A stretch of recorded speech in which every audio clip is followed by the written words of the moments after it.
Estamos haciendo aquí Mercado sin Pulgas en Crónica HD. Obviamente, huelga decir que tenemos un programa. La información es tremenda. Tenemos información de último momento de qué es lo que está pasando en el allanamiento de Cristina Fernández de Kirchner, decidido por el juez Claudio Bonadío. Tenemos información sobre, hay gobernadores, hay intendentes que fueron denunciados, que están en la declaración de José López en esta causa. Todo aquí lo vamos a desarrollar en Mercado sin Pulgas. Ya está en el piso el Lilito, el secretario de Fortalecimiento Institucional del Gobierno Nacional. Está Fernando Sánchez ya aquí con nosotros. Va a ser nuestro primer entrevistado. Antes, por supuesto, ¿qué tienen nuestros columnistas para desarrollar aquí en Mercado sin Pulgas? Guido Braslavsky, bueno, estuviste en la Cámara de Senadores ayer. Sí, hola, buenas noches, Silvia. Bueno, Cristina Kirchner finalmente allanada, ella se defendió en el Senado, vamos a contar cómo fue su defensa. Bueno, vamos a ver cómo fue la defensa, vamos a hacer el análisis aquí con Guido. Martín Rodríguez, ¿qué tenemos hoy aquí? Bueno, como decía mi compañero Guido, lograron ubicar a Cristina en el centro de la escena. Vamos a revisar un poquito cómo ejerce el poder Cambiemos, que siempre aparece tercerizado, ¿no? Las decisiones en otros. Bueno, muy interesante. La verdad que Cristina está definitivamente en el centro de la escena. Alejandra Gallo, noticias económicas seguramente buenas no son, díganos. ¿Qué tal, Silvia? Muy buenas noches. Exactamente, los indicadores negativos en la economía que continúan, que empiezan y continuarán. Y también te vamos a contar en un ratito, coimas, ¿quién da más? Porque hoy en Mercado sin Pulgas tenemos empresarios a la carta. Uy, qué buenazo, qué temazo. Agustín Álvarez Rey, ¿qué pasa en la CGT? Supongo que estarán muy preocupados por la situación, la recesión, bueno, los problemas económicos de la clase trabajadora. Claro que sí, Silvia, pero antes tienen que resolver su problema interno. Como vos decís, se profundiza la crisis, se profundiza el ajuste, pero la CGT tiene que decidir, combativa o dialoguista. Te vamos a contar en qué anda la CGT.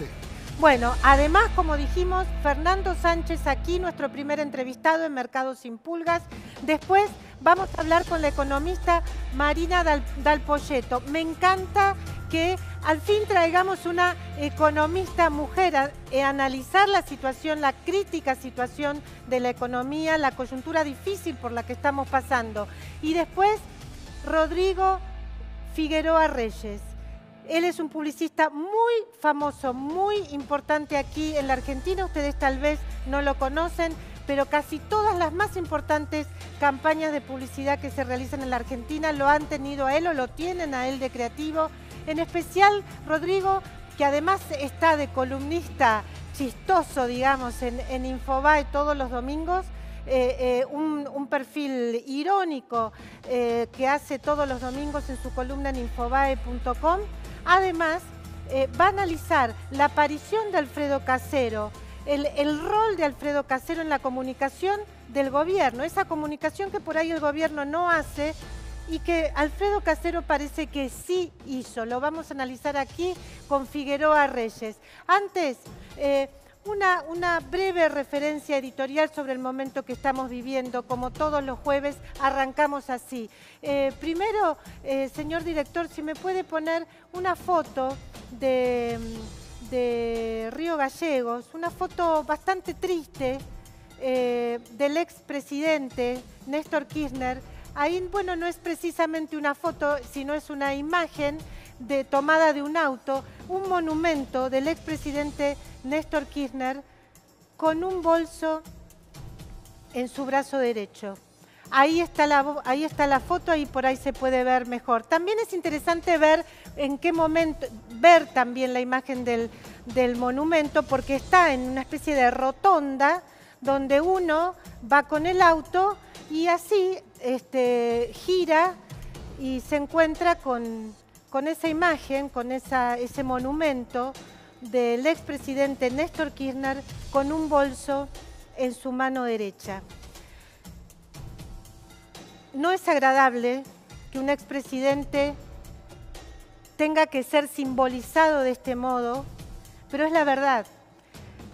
Yo no sé si el kirchnerismo va a tener posibilidades electorales el año próximo. Lo que yo sí creo es que el kirchnerismo es de hoy, digamos, de hace unos años a esta parte, hacia el futuro, tal vez para siempre, el símbolo más claro de la corrupción en la Argentina. Lamentablemente es así. Alguien podrá decir, bueno, robar no era tan importante porque finalmente, qué sé yo, se aumentaron las asignaciones universales por hijo, porque había comida en la heladera, porque, porque se defendió la patria en algún momento del Imperio norteamericano. ¿Se acuerdan esos episodios que protagonizó el ex canciller Héctor Timerman?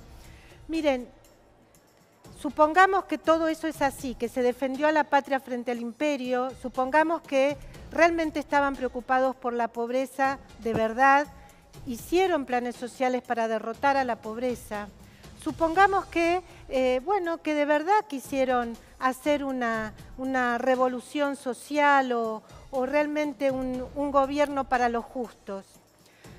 Yo creo que no hay gobierno para los justos en medio de la corrupción. Eso es una falacia. No existe. No hay nadie que de corazón pueda justificar eso. En mi opinión, si se justifica eso, si se justifica el horror de lo que ahora claramente estamos viendo, pero la verdad que lo sabíamos, es porque ya no nos queda prácticamente ningún valor para defender. Esperemos que no triunfe una opción electoral de esa calaña, porque me parece que le hace muy mal a la democracia justificar la corrupción, caiga quien caiga. Además, una corrupción totalmente... toda corrupción es mala, pero aquí es totalmente desmedida e incluso ilógica. Hoy justamente hablaba con un pequeño empresario, con un mediano empresario. ¿Qué estaría un pequeño, mediano empresario de la construcción? ¿Qué estaría buscando Néstor Kirchner al robar tanta plata? ¿Qué es lo que quería al robar tanta plata? Es una cosa que solamente, no sé, obsesión, no sé, ¿qué era lo que le pasaba? Y él desarrolló una teoría que yo no sé si es comprobable, obviamente que no. Él simplemente dijo, a mí me parece que lo que quería, juntaba mucha plata para comprar YPF. Yo no sé si esto es cierto, pero es tan ilógica la actitud personal que ha tenido Néstor Kirchner con el dinero, que bueno, se le buscan explicaciones a esta situación realmente lacerante para nuestro presente, para nuestra historia también, y bueno, y seguramente para nuestro futuro. Hoy nuestro presente, ¿cuál es? Tenemos, creo, aquí Agustina Ceballos y la gente de Crónica, creo que hizo un breve editado del reportaje que el presidente Mauricio Macri le dio a Andrés Oppenheimer en la CNN en español. A ver si lo tenemos. Usted recién decía que no se podía atacar el problema de los subsidiados de entrada porque políticamente era imposible, pero ¿no se podría haber explicado mejor y antes, desde el comienzo de su mandato? ¿No fue quizás un error no haber mostrado los libros desde el primer día y decirle a la gente, miren lo que hemos recibido, un país destrozado? Sí, eso es una crítica que me hace mucho acá adentro, en el país. Pero también vos arrancás, ¿no?, un proceso y le decís a todo el mundo, estamos quebrados, esto es un desastre, mirá lo que nos dejaron, ¿no? ¿Quién te da crédito? ¿Quién se entusiasma con esa agenda? Yo aposté a generar entusiasmo, a generar desarrollo, y veníamos bien, habíamos tomado un envión, estábamos creciendo a números récord en 13 de 15 sectores hasta abril. Moralmente no es aceptable que vos, para sostener un nivel de vida que no podés, hoy te estés endeudando para que lo paguen tus hijos y tus nietos. Vos a tus hijos y tus nietos querés dejarle algo, ayudarlos en su primer departamento, en sus estudios, no dejarle una deuda. Entonces tenemos que resolver este tema para que los que traemos este mundo no nos digan en otros años, pero mirá lo que hicieron nuestros viejos, nos dejaron un montón de deudas a pagar porque ellos no querían asumir que estaban viviendo por arriba de sus posibilidades. Y lamento mucho que no haya funcionado el proceso como lo habíamos previsto con el tema de baja inflación. Claramente siento que subestimamos el impacto de corregir los precios relativos de las tarifas.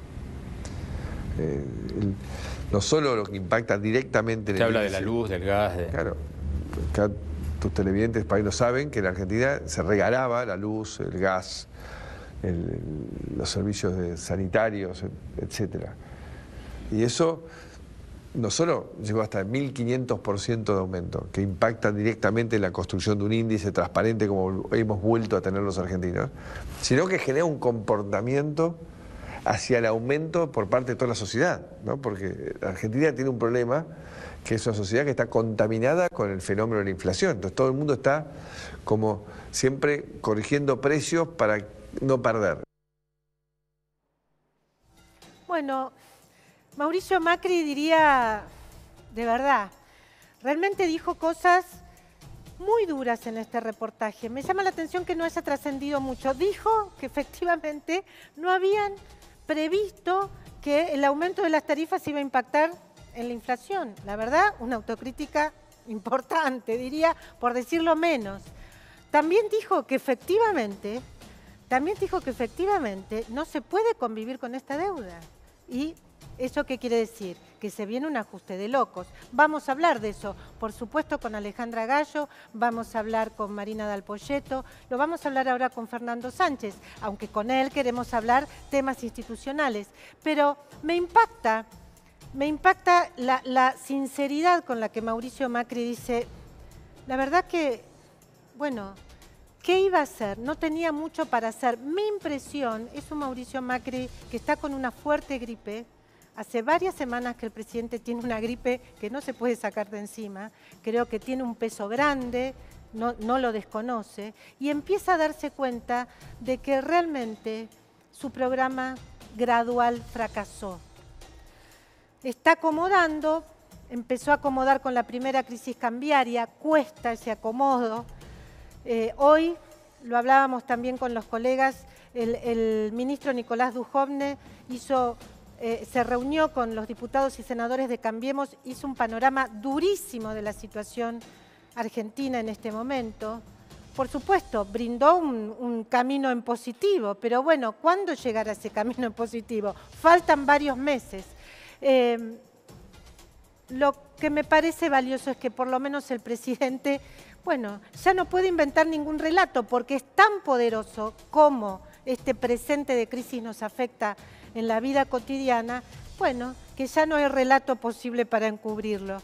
Gente, les decía que teníamos mucha información sobre la causa que conmueve al poder, sobre la causa de los cuadernos de Centeno. Déjenme antes decirles que, bueno, primero les voy a dar la información.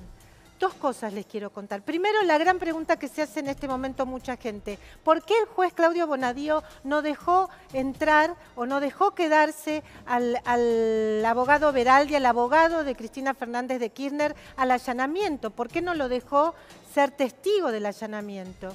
Hablé con gente del juzgado y lo que me dice es esto. Dos cosas me dice. Primero, que no está obligado el juez. No lo sé, aquí hay una discusión, me parece, en torno al tema. Que tiene derecho el abogado, pero que no está obligado el juez. Habrá que verlo y el juez obviamente tendrá que ir a discutirlo a la justicia, si este allanamiento está bien realizado, si está de acuerdo a derecho o no. Lo otro que me dijeron en el juzgado de Bonadío es que el abogado le piden que se vaya al palier. Las autoridades policiales que van a realizar el allanamiento, el juez no estuvo en el allanamiento, porque el abogado quería entorpecer la medida. Decía esto no porque esto es personal, aquello no porque se va a romper, aquello no, es decir, tenía una actitud de entorpecimiento. La justicia dirá si esto es así o no. Le dijeron que no lo echaron, lo que a mí también me dijeron en el juzgado es no lo echamos, le dijimos que vaya al palier para que se tranquilice porque estaba buscando entorpecer.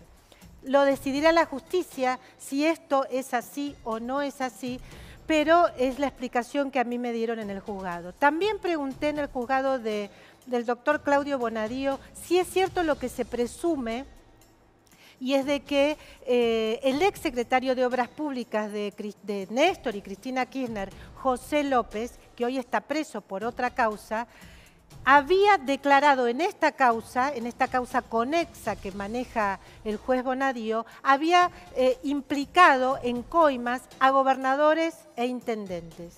Lo que me dijeron es lo siguiente. Primero, que en ningún momento habló de gobernadores que habían recibido coimas. Esta es una información categórica que me dieron en el juzgado de Claudio Bonadío. José López no implicó en coimas a ningún gobernador. La otra información que me dieron en el juzgado de Bonadío es que sí habló de dos intendentes de la provincia de Buenos Aires, pero no dijo que habían recibido coimas. Es un comentario que hizo mostrando, un comentario de tipo político, mostrando la importancia que había tenido en el 2013 para el gobierno de Cristina Kirchner que Sergio Massa saliera a competirle en las elecciones y que entonces la orden que a él, José López, le dio a Cristina es que le ordene a su vez a los intendentes que jueguen en contra de esa candidatura. Es decir, tengo de muy buena fuente que José López no implicó en coimas ni a gobernadores ni a intendentes. O sea que los intendentes que estaban preocupados, por algo estarían preocupados, ¿no es cierto? Y los gobernadores que estaban preocupados, que por algo estarían preocupados también, porque si no hubieran hecho nada, los gobernadores y los intendentes no tendrían por qué estar preocupados. Me consta que hay intendentes y gobernadores que están preocupados. Les quiero decir que por lo menos José López no implicó a ninguno. Gente, lo otro que les quiero decir para cerrar este editorial es que Claudio Bonadío, que está en un momento particular de la justicia argentina, liderando una causa de investigación de corrupción que evidentemente está en los portales, en las noticias, en los diarios, en los canales de todo el mundo, tiene un particular respaldo en este momento en la justicia. Primero, de Guillermo Lipera, que es el presidente del titular del Consejo del Colegio de la Ciudad de Buenos Aires, un abogado realmente muy respetable y muy respetuoso, además de la independencia de la justicia. Me parece muy importante resaltar el respaldo que Guillermo Lipera le dio al juez Bonadío. Después también tiene el respaldo del mismo fiscal Federico Delgado. ¿Por qué me resulta interesante mencionar a Federico Delgado? Porque Lipera y Federico Delgado son, por decir, de tradiciones distintas a las del juez Claudio Bonadío. Son como de escuelas distintas, de roscas distintas también se puede decir.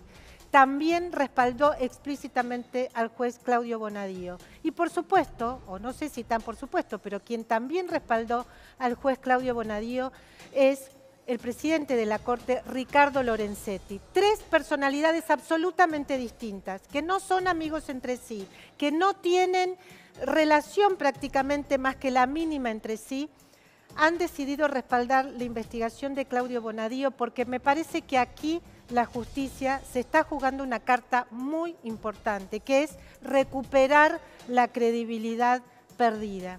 Ojalá le salga bien a la justicia, ojalá le salga bien a la República. Arrancamos entonces ya formalmente con Mercado Sin Pulgas, entrevistando a Fernando Sánchez, un Lilito que ahora es funcionario del Gobierno Nacional.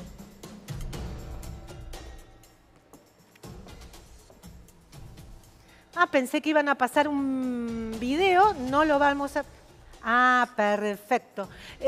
Fernando, gracias por venir. ¿Cómo estás, ¿Ya te habíamos invitado acá? No. Sí, pero yo no venía. ¿Y por qué no venías? No. ¿Qué sé yo? No estoy yendo mucho a la tele. No estás yendo... Bueno, así que entonces te agradecemos Tengo mucho mucho. Trabajo, Silvia. Te toca trabajar ahora, porque antes eras diputado, ahora te toca trabajar. Era de trabajar mucho, pero que ahora se trabaja mucho más. Claro. Te preguntaba fuera de aire cómo era tu historia política. ¿Cuántos años tenés? 44 años. Y me dijiste que arrancaste haciendo política con Lilita Carrió. Con Lilita. Lilita había asumido como diputada nacional por la UCR de Chaco. Yo soy de la misma provincia que ella. Yo también soy chaqueño. Vine a estudiar ciencias políticas acá a la ciudad de Buenos Aires. Me quedé, mi vocación de toda la vida era la política, fue la política y es la política, así que decidí seguir mi vocación. Ella me ofreció empezar a trabajar con ella y quedamos. Larga historia, 23, 24 años, ya no sé. Y ahí seguís, y ahí porque sigo. de verdad sos Lilita Carrió, sos la cara de Lilita, la representación de Lilita en el gobierno nacional, lo cual no es poco, me parece. No sé si es la representación, yo creo que nosotros representamos un mismo conjunto de valores, es decir, yo cuando hablo trato de no hablar por Lilita, porque ella habla por sí misma y yo hablo por mí mismo, pero creo que hablamos de las mismas cosas. Entonces, no creo que sea bueno que uno se adueñe o se apropie o sea la representación de alguien, sino la representación de algo. Yo trato de representar algo. Y no tengo 50 años en la política, pero ya tengo unos 23, 24 años y traté toda mi vida de hacer lo mismo, Silvia. De poder demostrar que pasan los años y uno puede dedicarse a la política y que te siga saludando la gente y tus mismos vecinos de siempre, y tus colegas, y que nos tengamos mutuo respeto entre el periodismo y el político. Digo, hay reglas de juego y hay reglas personales que uno no puede romper si es que querés que te sigan respetando. Para que la sociedad en realidad pueda decir, mira, así como la obra pública no tiene que ser sinónimo de corrupción, la política tampoco tiene por qué ser sinónimo de corrupción. Esto es muy interesante lo que decís, porque mucha gente cree que política es sinónimo de corrupción. Parte de eso, cuando se ven los cuadernos o las fotocopias de los cuadernos, lo cual no niega la existencia de los cuadernos, pareciera que corrupción y política es lo mismo. Cuando vos viste los cuadernos, ¿cómo te sentiste? Mira, en primer lugar vi un detalle muy impresionante. No los vi obviamente físicamente, están en la causa y yo no sé porque tampoco sigo, no somos parte de las causas. Pero Silvia, nosotros con Lilita y un grupo de diputados y de dirigentes del área y de la coalición cívica, esto lo venimos denunciando, poniendo nuestras firmas hace años.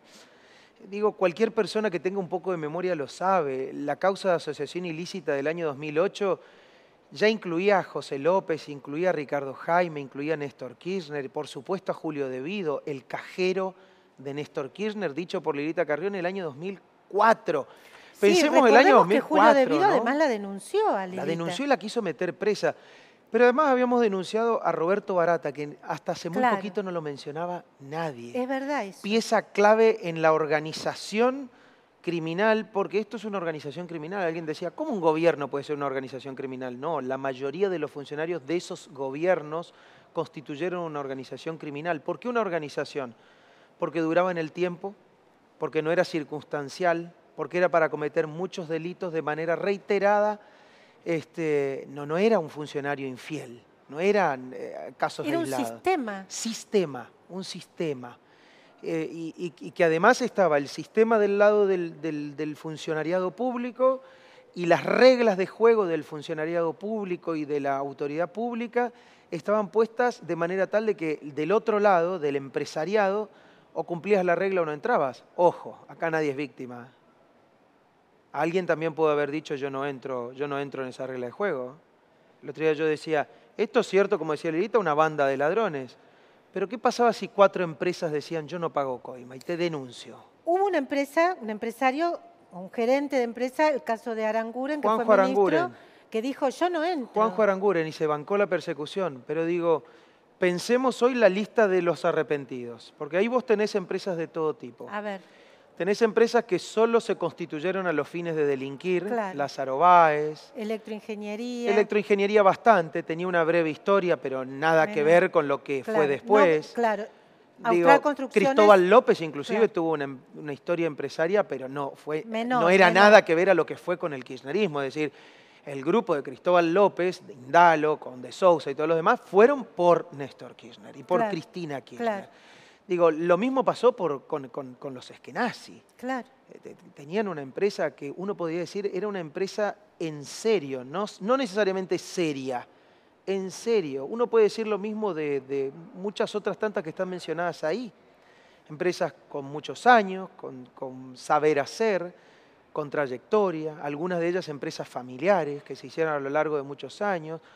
muchas con historias reiteradas, de prebenda Claro, estatal, sí, sí. de cartelización. de cartelización, de la patria contratista, digo, pero ahí vos tenés de todo. El tema es saber qué se hace con todo eso ahora. Y para eso Bueno, uno está ayudando, ¿no? Eso es lo que me parece muy importante. Pero antes de entrar eso, ¿qué se va a hacer? ¿Qué va a hacer el gobierno? ¿Qué puede hacer la Argentina? ¿Qué podemos hacer para...? En primer lugar, rechazar Pero la antes de corrupción eso, como un... Perfecto. Antes de eso, te quiero preguntar, ¿qué hubiera pasado, para ya entrar en lo que se está haciendo ahora y lo que viene, qué hubiera pasado si la justicia en ese momento, cuando ustedes denunciaban, hubiera actuado? Mira, hoy no tendríamos las dificultades que tenemos. No tendríamos la dimensión de las dificultades que tenemos. Vos lo decías en tu editorial, ¿no? Si te robaron, pon el porcentaje que quieras.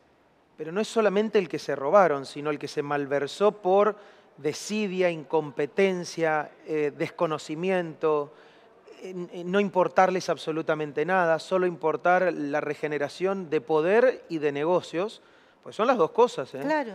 Entonces vos contá obra pública, subsidios al transporte, subsidio a la energía, aduana, relaciones con el mundo. Es mucha. La corrupción en la Argentina tiene tuvo dimensión macroeconómica, trenes, aguas y saneamiento. Y entonces, ¿qué tenés hoy? Una Argentina en la que la mitad de nuestros compatriotas no tienen cloacas, año 2018. Año 2018, en que el tren que circulaba de Buenos Aires a Rosario y se habían robado casi toda la contratación y los durmientes se rompían todos, funcionaba a menos velocidad que cuando inició el tren 113 años antes, Claro. en 1885. Claro, claro. Entonces digo, ¿cómo vamos a justificar eso y lo vamos a naturalizar? Ahora, yo ayer la ¿vos escuchaba a viste? Cristina. Sí. Te digo la verdad, me daba una sensación entre mucha bronca, mucho enojo y Ella una dijo cosa que no de se decir, arrepiente de nada. y bueno, pero las personas que no tienen conciencia moral no se arrepienten de nada. Pero ella sabe que a su nieta la obliga a ser la nieta de una ladrona. Eso es muy duro, es muy feo. Porque vos tenés tu responsabilidad pública y tenés tu responsabilidad personal, individual, con los tuyos, con tus vecinos, con tus viejos, con tus hijos, con tus sobrinos, con tus hermanos.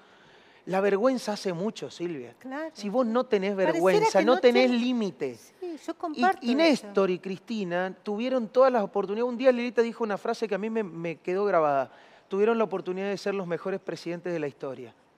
¿Sabes por qué? Por dos cosas. La primera, veníamos de una crisis infernal. Y la segunda, tuvieron condiciones objetivas económicas enormes. Enormes, enormes. ¿Qué hicieron con eso? ¿Cómo vas a empezar con una crisis y vas a terminar un gobierno con una crisis?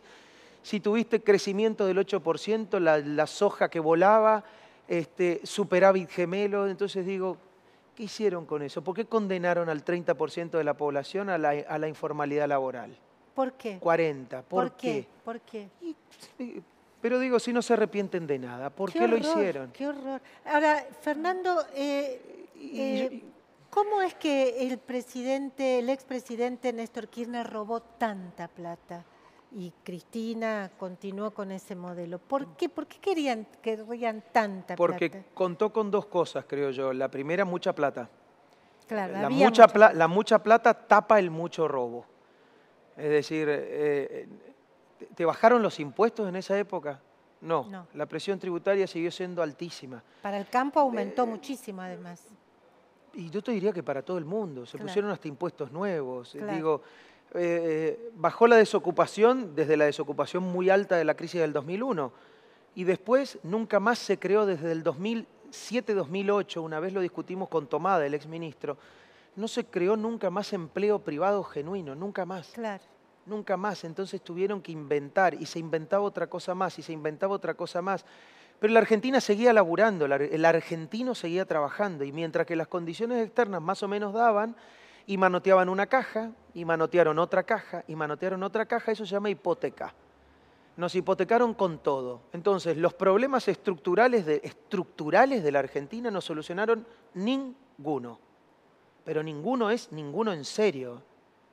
Yo vengo del Chaco, como hablábamos hoy, a nadie le debe interesar de dónde vengo yo, pero yo vengo de una provincia A mucha gente le interesa. que cuando yo era chico era una provincia pobre, porque producía muy pocas cosas que eran muy Sí, valoradas en el sí. mundo. Pero cuando yo me vine para acá y la soja estaba a 500 y pico de dólares la tonelada, en el Chaco se producía soja y se había extendido la Claro, frontera claro. agropecuaria. Y podías regenerar mucho más esa frontera del trabajo que uno extiende en esta Argentina que es casi infinita. Y yo decía, mi provincia no es más una provincia pobre, es una provincia con pobres. Claro. Porque tiene recursos y la condenan a la pobreza. Santiago del Estero igual, Sí, Formosa igual, Tucumán, Salta. Tucumán, una provincia con extraordinarias posibilidades, Corrientes, Misiones, Formosa. Entonces digo, la Patagonia es un polo de oportunidades y de producción que la estamos volviendo a pesar de estos números de los que vos hablás. Hablábamos con el ministro de Agroindustria, 150 mercados para la exportación de productos de trabajo. De trabajo, no es solo el limón a Estados Unidos. Es la carne de la Patagonia a Japón, que se paga bien, se paga cara. Sí, sí, sí. Entonces le pagan a los argentinos un trabajo genuino. Ahora sé que hoy Dante Sica, ¿vos vas a las reuniones de gabinete? ¿Te dejan ir a las reuniones de gabinete? Yo voy a las de coordinación. Yo le voy a decir a Lilita que le proteste ahí a Marcos Peña yo para voy a las que... de coordinación, voy a las de coordinación. Porque hoy Dante Sica ahí presentó lo que sería el Plan Federal de Exportaciones. Pero tu trabajo está básicamente ligado en este momento a lo que me parece que va a ser, que es un tema central. Ya lo era antes, pero me parece que ahora se redimensiona, que es también un plan nacional de lucha contra la corrupción. ¿Cómo sería? ¿Cómo se puede luchar contra la corrupción en el Estado? Mira, te diría un paso previo. No hay ningún país que pueda sostener una conquista, un logro, un avance, un progreso, si no lo hace sostenido sobre bases sólidas de institucionalidad. No hay. Vos mirá más o menos en quiénes nos queremos parecer. Los canadienses no tienen instituciones de cuarta, tienen instituciones en serio. Laburaron toda su vida y tienen instituciones en serio. Todo lo que lograron lo van consolidando en el tiempo. Institucionalizar es hacer que dure en el tiempo lo que vos crees que es bueno. Claro. Entonces, lo primero que hay que hacer es tener una política nacional de integridad, que no es solamente la del Poder Ejecutivo, pero nosotros arrancamos por el Ejecutivo porque gobernamos el Ejecutivo. ¿Qué dijimos? Con este punto de partida no podemos ir a ningún lado. Como vos dijiste, se robaron todo, la justicia no actuó nunca. No había ley de arrepentido para casos de corrupción. 12 tremendo. años mayoría parlamentaria. A la compañera Cristina y al compañero Néstor, ¿no se le ocurrió dar una herramienta para que si a alguien se le ocurría robar no algo? funcionaban los organismos de control. Muertos, Fernando. estaban muertos. Llegó Cambiemos y sacamos. Ley de arrepentido para casos de corrupción. Nos dijeron y algunos colegas tuyos no va a servir. Ahí están haciendo fila. Así es, así es. Hubo muchos colegas míos pero que aún, bueno, ahora ya no pueden decir más, pero hasta hace una semana seguían diciendo que esa ley no servía. Responsabilidad penal empresaria, porque dijimos no es solo el Estado y los empresarios que pagan y se llevan el beneficio. Responsabilidad penal empresaria, proyecto del Ejecutivo. Extinción de dominio, todavía estamos peleando por una ley en serio, no la fantochada, una ley en serio. Braslavsky parece que tiene buenas noticias de cuando la ley, digamos, ahora volvió a diputados. Bueno, vamos a ver qué nos cuenta Guido Braslavsky, pero está optimista con eso. Es muy bueno seguir con eso, pero vos me preguntabas el Plan Nacional de Lucha contra la Corrupción. O sea, eso también es contra la corrupción. Totalmente, digamos. O sea, que no es que se empezó ahora. No, y esto es muy bueno, esta pregunta que me haces es muy buena, ¿sabes por qué? Porque cuando uno conoce la realidad de la corrupción y de la degradación institucional, no empieza cuando aparecen los cuadernos, porque yo esta realidad la conozco desde hace años. Nosotros no estamos, muchos de nosotros, no estamos desde hace años diciendo, no se están robando, es debido, es Jaime, tipos condenados. Entonces, ¿pero por qué no se hizo la Comisión Nacional, la CONADEP de la corrupción? Pero la tiene que hacer la justicia, la CONADEP contra la corrupción, Silvita. Lo que quieren los argentinos es justicia, juicios justos, pruebas contundentes, condena o absolución. Eso es lo que quieren. ¿A alguien le cabe alguna duda a esta altura que Amado Vudú no se quiso robar Chicones? Ya no le cabe a nadie. Juicio oral, arrepentido, sus propios amigos. Ya está. Lo que no entiendo es por qué tuvimos un vicepresidente ladrón que se quiso robar una fábrica de hacer moneda, pero no terminó en el vicepresidente. El Congreso de la Nación votó una ley para expropiar Chicones para encubrir esa maniobra de robo. Pero entonces digo, no empezamos ahora, Tenemos que redondear claro. Empezamos el primer día, Silvia. Hoy hay otras reglas para contratar obra pública. Hay otras reglas para contratar medicamentos en el Estado. Hoy hay otras reglas para que el ciudadano sepa todo lo que hay adentro del Estado, hay ley de acceso a la información pública. Hoy hay obligaciones, hoy hay seguimiento de política de integridad. Vos decías, antes era importante, sí, pero ningún gobierno la tuvo. Ni el mejor ni el peor. Nunca un presidente pidió un plan nacional de lucha contra la corrupción. ¿Y cuándo se va a presentar? Digamos, anticipémoslo acá en Crónica HD. Lo vamos a terminar, digo, más allá de todo Es lo que se viene complejo, haciendo. sí. Esto es un plan para 5 años. Lo vamos a hacer en 3 meses, la integración, porque lo hacemos con los ministerios y con los organismos descentralizados. O sea, lo estamos anticipando acá en Mercado Sin Pulgas. En 3 meses el presidente está poniendo en marcha este plan de lucha contra la corrupción. Que es algo que por tienen los 5 países. años. Exactamente, pero de vuelta, no es que empezamos a hacer algo de ahora, Silvia, porque si no No, sería, me consta, ¿qué hago Fernando, frente a los cuadernos? me consta. No. Para nosotros, desde el primer día, nosotros hicimos un compromiso con la sociedad. Y te digo otra cosa y vos lo sabés. Yo me enteré que había una reunión donde se presentaba el borrador, que se lo iban a presentar al presidente en Olivos, antes de que apareciera el tema de los cuadernos. Lo que pasa es que, claro, así. con los cuadernos Algunos desconfiados de tus colegas decían, están haciendo esto por los cuadernos, y la agenda estaba prevista antes de los cuadernos. Yo ni sabía que existían los cuadernos. Sí sabía que habían existido el robo sistemático que nos dejó en esta miseria. Entonces, lo único que vamos a hacer es sostener el compromiso de que nosotros no vamos a defraudar a la sociedad, sostener el compromiso de que vamos a ayudar a las pymes, a los que laburan, a los del interior del país, al conurbano eso va a ser bonaerense. más difícil. Fernando, la gente está muy preocupada. Yo también estoy preocupado, Bueno, pero le vamos está a bien. poner todo el lomo. Bueno, me alegro, Gracias, Fernando Sánchez, te agradecemos mucho esta visita, realmente valoro mucho tu trabajo, tu trayectoria, valoramos mucho a Lilita, esperamos traerla acá también a Lilita un día. Ahora que está, bueno, seguramente a través tuyo le enviamos el pésame por el fallecimiento de su hijo adoptivo, digamos. Bueno, ahora va a poder dedicarse más al trabajo porque sé que estuvo muy dedicada a este tema. Fernando Sánchez, muchas gracias. Gracias a vos, Silvia. Y seguimos aquí, ahora estamos con Guido Braslaski, pero antes un video. ¿Me van a decir mirándome a los ojos que realmente creen que los que están hablando como arrepentidos están diciendo en serio la verdad? ¿Ustedes creen realmente que la patria contratista y la cartelización de la obra pública empezó el 25 de mayo del 2003? ¿En serio que se produjo esa reunión tal cual cuenta un empresario que dice que lo llamó un ministro y le explicó cómo tenían que hacer a él, que venía de varias presidencias de la Cámara Argentina de la Construcción? La patria contratista, ¿cómo se cartelizaba la obra pública? ¿En serio? En la República Argentina que preside Mauricio Macri, no Konrad Adenauer, no tenemos de presidenta a Konrad Adenauer, está de presidente Mauricio Macri, el hijo de Franco, el primo hermano de Ángelo Calcaterra, el hermano del alma de Nicky Caputo. ¿Qué me van a decir en serio? Lo que le deben haber pedido al empresario para que quede en libertad. Él no fue detenido su segundo, porque además otra cosa, eran detenidos, uno la tercera línea, en otra empresa la primera, o sea, cuanto más importante era el empresario o más vínculos tenía con todos los sectores políticos, menos riesgo de ir preso que el resto, ni qué hablar del primo presidencial. Estamos en un país donde en los diarios sale escrito en letra de molde que el presidente se reunió con Angelici, Stornelli y Calcaterra para ver cómo iba a declarar, y ahí apareció la declaración de los aportes de campaña, que de esta manera exculpaba a los empresarios. Empresarios que se presentan como víctimas.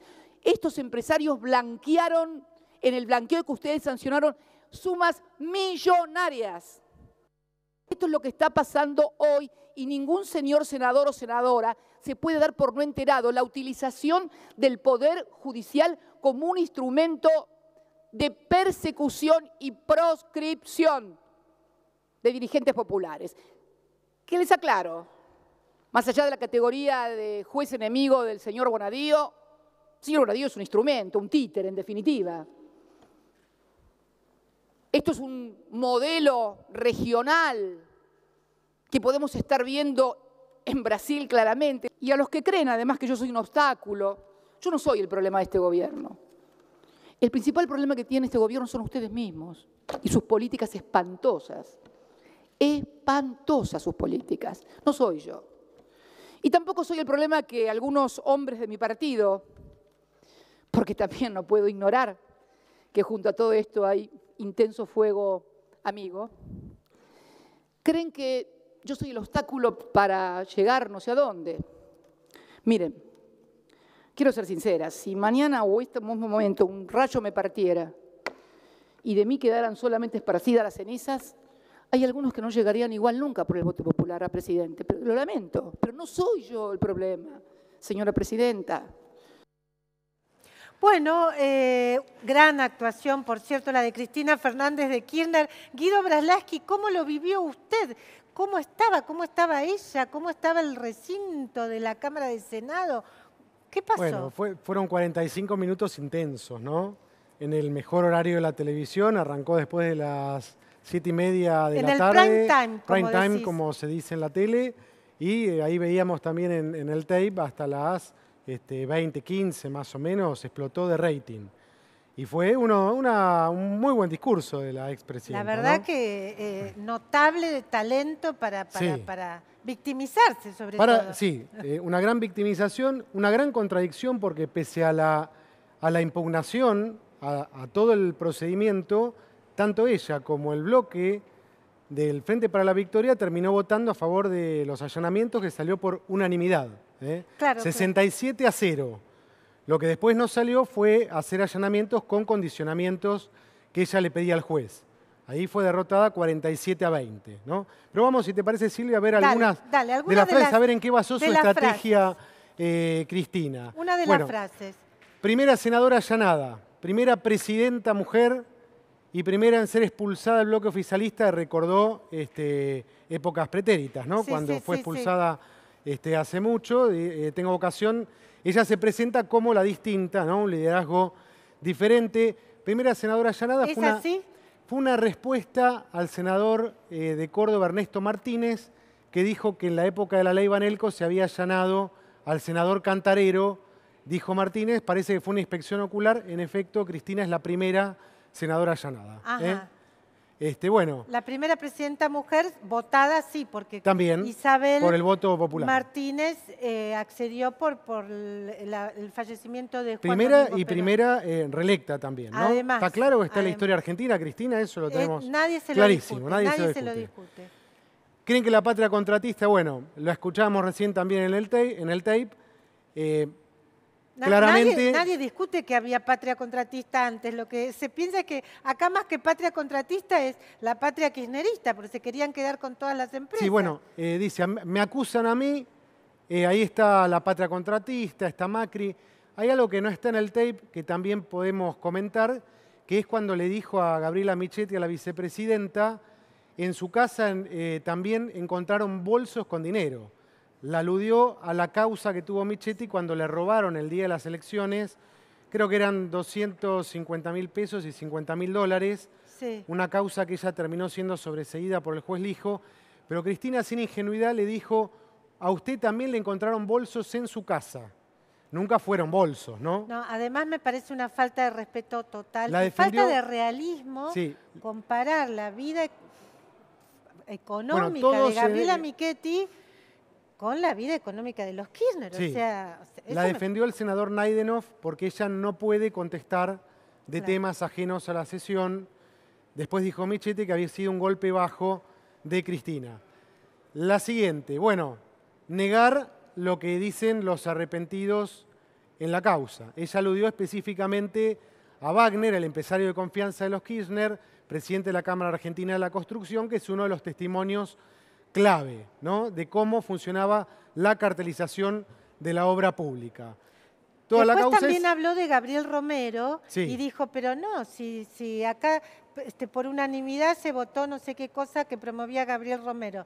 Y después le salió a responder Miguel Pichetto, que le dijo, no, si acá se votó es porque ustedes lo dijeron. Sí, no, además fue muy controvertida la extensión de la concesión a Hidrovía, claro. Que fue lo que Romero declaró que pagó $600.000 de coima para la extensión de la concesión. Fue muy controvertida. Claro, algo que firmó ella. Que firmó ella. Ella por dice, eso ese dato que brinda a mí no me Romero pagan por un es decreto, importante. pero Romero no dijo que le había pagado a Cristina, sino que había pagado a funcionarios del gobierno. Bueno, la conspiración. A ver. ABC de la política, siempre la conspiración y el infiltrado, me decía un viejo persona de inteligencia, siempre sirve para explicar todo. Por supuesto. El conspirador y el infiltrado nos sirve siempre la política para todo. Acá tenemos la conspiración regional. Ella se compara con el caso de Lula, que está preso todavía en Brasil y tiene una alta intención de voto. Es más, es 39% de intención de voto. lidera Lula. Y también el caso de Rafael Correa en Ecuador, que está sometido a proceso judicial, ¿no? Sí, no entra a Ecuador porque creo que lo meten preso. Exactamente. Bueno, el fuego amigo, intenso fuego amigo, a quien aludió, vos es una rareza, ¿no? El director de cámara, generalmente nunca enfocan a otro, lo enfoca, tuvo esa licencia Miguel Pichetto cuando Cristina decía esto, claramente. Ahora, las cámaras las maneja la presidencia del Senado, es decir, la Dirección de Comunicación del Senado. Exactamente. Es raro que construyan alrededor de un discurso de alguien, pero en este caso... Hicieron algo periodístico. Hicieron algo periodístico, lo cual fue muy bienvenido, y lo enfocaron a Miguel Pichetto, aludido por Cristina, que dice, por más que me parte un rayo y termine hecha cenizas, vos, Pichetto, no vas a ser presidente. No vas a ser presidente. Después Pichetto le contesta, le dice, quédese tranquila que usted en el 2019 va a ser candidata, nadie se lo va a impedir, ¿no? Después tengo algo para hablar sobre eso, que dijo Pichetto. Bueno, después del tema de los allanamientos... Para mi último WhatsApp. Tengo un WhatsApp, Bocato di Cardenale, para discutir eso que dijo Pichetto. Sigamos. Se aprobó la ley de extinción de dominio, Silvia. Sí. Muy importante porque el oficialismo que denunció que se viene una amnistía porque la versión, esta ley blanda, que el Senado recibió un proyecto de diputados, le hizo cambios según lo que buscó la bancada del PJ, se sumó el kirchnerismo, se sumó prácticamente toda la oposición, con Cambiemos, que son 25, solamente Reutemann. El proyecto vuelve a diputados. ¿Qué es lo que va a pasar? ¿Reutemann se sumó a Cambiemos? A Cambiemos. Fue el único peronista que votó con Cambiemos. Que antes Reutemann estaba en Cambiemos, ¿o no? En Santa Fe no tiene muy claro, pero a mí me dicen que sí, pero que está incluso hoy en Cambiemos, no sé, que habla mucho con el presidente. Bueno, el tema es que lo que se vota ayer en Senado es sin retroactividad, es decir, las causas que se están ventilando en este momento en la justicia, no entraría esto de que tienen que devolver Claro, porque lo la robado. extinción de dominio se haría como una acción civil dentro de la causa penal. La ley penal no es retroactiva, entonces no se puede ir para atrás. Los cuadernos de los sobornos no se podría aplicar extinción de dominio. En cambio, el proyecto de diputados sí, porque a propósito es una acción civil autónoma. ¿Qué es lo que va a pasar en diputados? ¿Qué es lo que pasaría? ¿Qué es lo que Está sorprendiendo, no hay tal acuerdo como Pichetto sugiere en la Cámara de Diputados. Camaño hoy me dijo expresamente que van a defender el proyecto que es de autoría de Massa y de Camaño, el que salió de diputados, de la acción civil autónoma. Se puede ir por la extinción de dominio sin ningún problema mientras se sustancie la causa penal por separado. El bloque del peronismo todavía no tomó posición. Hablamos del peronismo no-K. Sí. ¿Qué votaría, se supone, junto con el Frente para la Victoria? Y Cambiemos, si se junta, Cambiemos, que tiene 107 diputados. ¿Cosiner votaría con el Frente para la Victoria? Se supone, pero dicen que lo van a analizar, pero es el bloque espejo del de Miguel Pichetto, es Argentina Federal. Claro. Ellos hace 2 años votaron, salió con, no me quiero equivocar, 135 votos a solamente 50. La extinción de dominio. Se opuso solamente el Frente para la Victoria y la izquierda. Si vuelve a diputados podría o apoyar los cambios del Senado, que es lo que quiere Pichetto, o se vota, se ratifica el proyecto tal como salió de diputados y se da una herramienta muy fuerte para recuperar, según se conoció popularmente este proyecto, lo robado de la corrupción. O sea, sos optimista de que puede ser retroactivo. Con lo que dijo hoy, lo que está diciendo hoy, el Frente Renovador sí, porque suma sus diputados, que son alrededor de 20, a Cambiemos, y con algún aliado más estarían muy cerca de la mayoría absoluta prácticamente. Bueno, muy interesante, nos anticipa una información clave Guido Braslavsky, así que vamos a seguir discutiendo sobre estos proyectos, sobre qué pasa. Claro, no dije de qué vamos a tratar la mesa. Guido, después acordate que vamos a tratar en la mesa Cristina Kirchner, ¿puede ir presa o no? También lo vamos a discutir aquí con Martín Rodríguez en la mesa del final de Mercado Sin Pulgas. Martín, ¿y qué tenemos hoy con el poder, el peronismo, Cristina, que está en el centro de la escena? Bueno, a ver, la querían ahí, ¿no? O sea, la quería el gobierno ahí, decís vos. Hay algo de eso, ¿no? Y me parece que algún favor le hicieron al gobierno desde Comodoro Pi porque la pusieron. ¿Vos decís que Bonadío le hizo un favor a Mi propuesta para analizar está en esta palabra, que es tercerización. Me parece que la estrategia del gobierno es, uno diría, ¿viste? Como la película donde está el piloto, ¿viste? Que no se ve. Bueno, tercerizar en otros, eso es el resultado, eso es lo que se ve. No estoy diciendo que no hay una decisión, el sistema de decisiones, el comando, ¿viste? Este país que a todo el mundo le gusta el macho alfa. Bueno, sí, Macri está detrás de todo, pero digo, me parece que la estrategia es un poco invisibilizar el poder, es su marketing y aparecen como el poder tercerizado, ¿no? Primera tercerización, a mi juicio, es en la economía, Silvia. O sea, hoy en la Argentina la última palabra la tiene el fondo. Guido va a decir más cosas. Yo sé alguna cosa de la reunión que tuvo el FMI con la CGT. Tuvieron primero una teleconferencia y Agustín. Bueno, Agustín Álvarez Rey va a decir alguna cosa. Tuvieron primero una teleconferencia, quedaron en la reunión. Estuvieron en la reunión, claro, ya con la misión acá en la Argentina y... Vos decís, hoy la economía está tercerizada para atrás. Claro, ¿con quién? Para atrás. Sí, atrás. Sale, vos decís, sí, hoy la economía está tercerizada. ¿Con quién discute la CGT con responsabilidad política? ¿Quién es el verdadero poder hoy acá en la economía? ¿Con quién voy a discutir el ajuste con el Fondo Monetario? Porque es el que está diciendo hasta dónde la inflación, el tope inflacionario, etc. Entonces, dice, voy acá, la última palabra. Siga. Segunda placa. Bien, con delay. Acá, la política, la estrategia política, ¿dónde está? Yo no digo que está acá. No es que Bonadío. No quiero inflar. Claro, el juez Bonadío, Claudio Bonadío, conocido de la casa, pero digamos, acá ubicó a Cristina en un lugar. La prensa había llegado al límite de decir, era oximorónico, el silencio estruendoso de Cristina hasta hace unos meses. ¿No? No estaba Cristina, ¿no? Es decir, poner su ausencia en el centro. La verdad que la semana pasada un importante funcionario del gobierno me dijo, ahora que hable Cristina, Cristina. Y ayer estaba en Chocho, bueno, volvieron a colocar a Cristina en el centro. Con esto no estoy ni subestimando, ni, digamos, está bien. Está colocada en hay un carril que tiene que ver con lo judicial y que siempre está conectado con lo político, y hay un efecto político que es haberla puesto en el centro de la cuestión. Hay un efecto político. Y te diría que la tercerización es también la estrategia electoral. ¿Por qué le ponen a Cristina?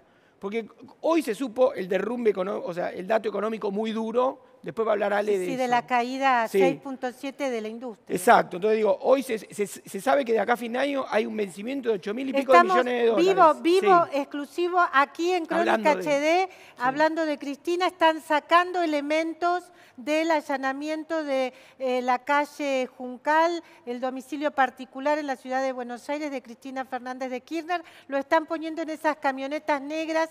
Sé que fueron con 4 camionetas negras que pertenecen a la Policía Federal Argentina. Un momento realmente, bueno, exclusivo, último momento, unas imágenes realmente atractivas desde el punto de vista periodístico.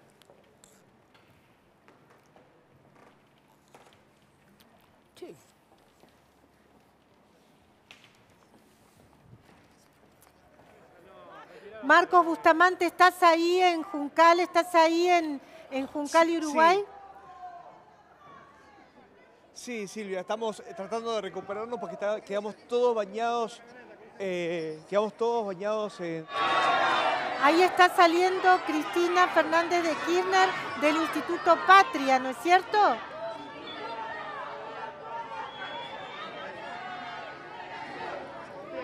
Nacho Barrio, ¿qué me podés decir? ¿Estás ahí en el Instituto Patria, en la calle Rodríguez Peña? Silvia, así es. En instantes nada más está por salir Cristina Fernández de Kirchner, como nunca antes en el resto del día vemos mayor movimiento. En estos momentos, Cristina, senadora, ¿cómo estuvo? De esta manera se retira la senadora del Instituto Patria. Cristina, senadora, ¿qué habla? Bueno, vemos muchísimo movimiento, se abre el vallado de esta manera. El Toyota Corolla se marcha de aquí del Instituto Patria en la calle Rodríguez Peña, el 80, justo con la custodia presidencial. Los fanáticos de la senadora la siguen de manera... Se abalanzan hacia el auto, vemos en estos momentos, impiden el paso del vehículo de la custodia, se está yendo, muchos de los militantes lo siguen junto a ella. Nacho, el traslado de este vehículo para finalmente... Nacho, ¿podés decirnos a dónde se dirige Cristina Fernández de Kirchner? ¿Va a su departamento personal, a la calle Juncal sí. o va a la casa de la hija? En esto se cree que va a la casa de la hija porque recordemos es el cumpleaños de Elena, su nieta, y se dirigiría hacia Constitución, a donde reside Florencia, por supuesto, donde estuvo toda la tarde. Hace muy poquito también hablaron senadoras como Fernández Sagasti, que nos decía, como no creen en el proceso que se dio en el allanamiento puntualmente de la calle Uruguay y Juncal, no quieren que la expresidenta se dirija a él porque lo consideran inseguro. Por eso entendemos que o bien pasará la noche en la casa de su hija Florencia o se trasladará hacia algún hotel o una vivienda particular. Señora, una señora lastimada, vimos incidentes también en el proceso de despedida de Cristina Fernández de Kirchner. De hecho, están ingresando una señora porque se lastimó, se cayó en el medio del movimiento cuando se iba el vehículo de la custodia de la expresidenta. Una señora se lastimó, muchísima gente aquí y fueron viniendo con el correr de las horas y por supuesto se imaginaba un despliegue de este tipo que tendría consecuencias, ¿no? Por parte de los militantes. Bueno, muchísimas gracias, Nacho. Hemos hecho cobertura realmente absolutamente en vivo con la salida de bolsas, elementos que ya se verá de qué se trataba de la casa del domicilio particular de la expresidenta y con la salida de la expresidenta que se dirigía, dice nuestro cronista ya, ahí mismo a la casa de su hija Florencia. Y nosotros aquí en Mercado Sin Pulgas seguimos ahora con Rodrigo Figueroa Reyes. Realmente le agradecemos mucho a este exitosísimo publicista, un honor, un creativo muy importante de la Argentina, un honor tenerte aquí en Mercado Sin Pulgas, que se llama nuestro programa. Rodrigo, bueno, nosotros te leemos los domingos en Infobae, tus notas que mucha gente cree que son ciertas, ¿no? La mayoría, sí. Vos sabés que hay gente que me dice, no, hay un periodista en Infobae que dice, no sé, qué sé yo, que Aníbal Fernández dijo, no sé, no, yo digo, es una ironía, ¿viste? Pero bueno. Primero no soy periodista, digo. Bueno. Soy publicista, o sea que tengo la impunidad de poder escribir lo que sea. Es que mucha gente no te conoce, por eso, bueno, acá estamos, yo te he entrevistado ya un par de veces, porque además Rodrigo es un analista de la comunicación, es un publicista particular, un publicista además comprometido con la realidad política, bueno, un publicista especial, digamos, que no le teme además a esto de meterse en política, cosa que a algunos creativos no les gusta mucho. Pero además, en particular, pusiste un tuit muy interesante sobre Alfredo Casero. ¿Tenemos algo del diálogo de Alfredo Casero? Ya lo vieron, pero a mí me gusta verlo con Fantino. ¿Lo tenemos por ahí? La verdad. A vos se te prendió fuego la casa. Dale, sí. Se prendió fuego la casa. Vos tenés una familia. Son 12 de familia. ¿Está? Entonces se te prendió fuego la casa y hace frío afuera. ¿Está? Vienen los 12 y dicen, ¡queremos flan! ¡Queremos flan, papá! ¡Flan! Pero vos tratás de decir, no, bueno, pero disculpame, ¡flan! Pero no, ¡flan! Pero, ¡flan! ¡Queremos flan! ¡Flan! ¡Bum, bum! ¡Flan! ¡La chota, papá! ¡Flan! ¡Flan! ¡Flan! Pero que vamos a... ¡Flan, flan, flan, flan! ¡Flan, flan! ¡Hijo de puta, no nos da flan! ¡Queremos flan! ¡No, flan! Bueno, ¡No anda la heladera! Vamos. ¡No anda la heladera! Está todo quemado y no anda la heladera. Vamos a conseguir llegar el flan. Ya viene el señor que quemó la casa, decime. Ya viene el señor que quemó la No, es casa. amigo mío, no, él no la quemó. Quiero flan. Y así no vamos a poder hacer una mierda. Bueno, sobre esta escena realmente que ya está en la historia de las grandes escenas en televisión, Rodrigo Figueroa Reyes escribió un tuit que dice: este es el mejor spot que hizo Cambiemos para explicar la crisis desde que asumió en el 2015.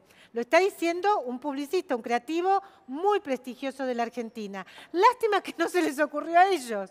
Deberían llamarlo Alfredo Casero, pagarle lo que pida y patentar de manera urgente el eslogan "Queremos flan", antes de que se lo robe el peronismo. Me pareció tan inteligente lo que dijo Rodrigo que, bueno, lo invitamos y le agradecemos que aquí esté. O sea, mala la comunicación del gobierno. Alfredo resumió en "Queremos flan" en 2 palabras un poco lo que está pasando. Me parece que lo más interesante, a ver, esto de si es mala o es buena la comunicación, llega tarde. Alfredo 3 años después dice: "Queremos flan" como síntesis de, che, blanqueemos un poco lo que nos dejaron. Recién vos estabas hablando ahí y decían que se habían vaciado un país completo, ¿no? Entonces, la realidad es, ¿por qué no fue que 3 años atrás dijeron, che, lo que recibimos fue esto y ponerle un poco de épica al discurso? Porque todos los ajustes son jodidos y los ajustes, si no vienen con una cierta dosis de algo, de alguna carga, de algún cuento o algo, es medio complicado que la gente los entienda. Yo recién decía, la veía Cristina Kirchner diciéndose, ¿no? Allanada, todo, ella sale de... Tiene un histrionismo que es excepcional. No, ella es genial. Y la gente que la sigue, yo no sé si es que es toda gente que la sigue porque la quiere o son todos los que quedaron con las facturas que no le pagó, digo, porque no termino de entender cómo en este país todavía siguen... Bueno, evidentemente hay gente a la que la corrupción... Dejemos aparte, por supuesto, digamos, la gente más pobre, más humilde, que por ahí, digamos, la corrupción es una abstracción que no termina de entender. Yo eso lo entiendo. Pero gente formada, política, gente incluso sana, que es incapaz de robar, que no le importe la corrupción, es algo que a mí en lo personal me cuesta mucho aceptar y no lo termino de entender. Ellos tienen una explicación también. Ahora, acá... O sea, me interesa mucho hablar con vos porque vos decís, bueno, tiene que haber un cuento. Lo decís y muchos pueden estar pensando, bueno, un cuento es una mentira. ¿Por qué es necesario darle sentido a algo? Un cuento es un sentido. Cada sentido. Churchill lo hizo hace muchísimos años después de salir de la guerra, de decir, esto se sale con sangre, sudor y lágrimas. Entonces de vuelta te decía, la épica de vamos a hacer el esfuerzo. Me parece que lo mejor que pasó, más allá de la humorada de Alfredo, que creo que sintetiza de una manera muy inteligente, más de uno dijo, qué boludo, está loco, viste cómo pasa siempre en este país, están los de un lado y los del otro. El votante de Cambiemos es un horror como él. Es eso, claro, son todos como... Puede ser, digamos, que haya gente que no... Algunos manifestantes. Cristina, para Crónica, ¿algo para decir? Bueno, muy bien, de esta manera ingresa Cristina, saluda. Cristina para Crónica. Bueno, Cristina ya ingresa a la casa de Florencia. Le gritan a unos manifestantes.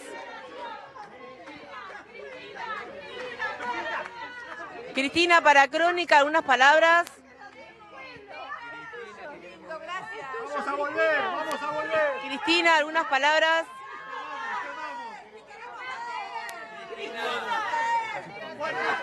Bueno, muy bien.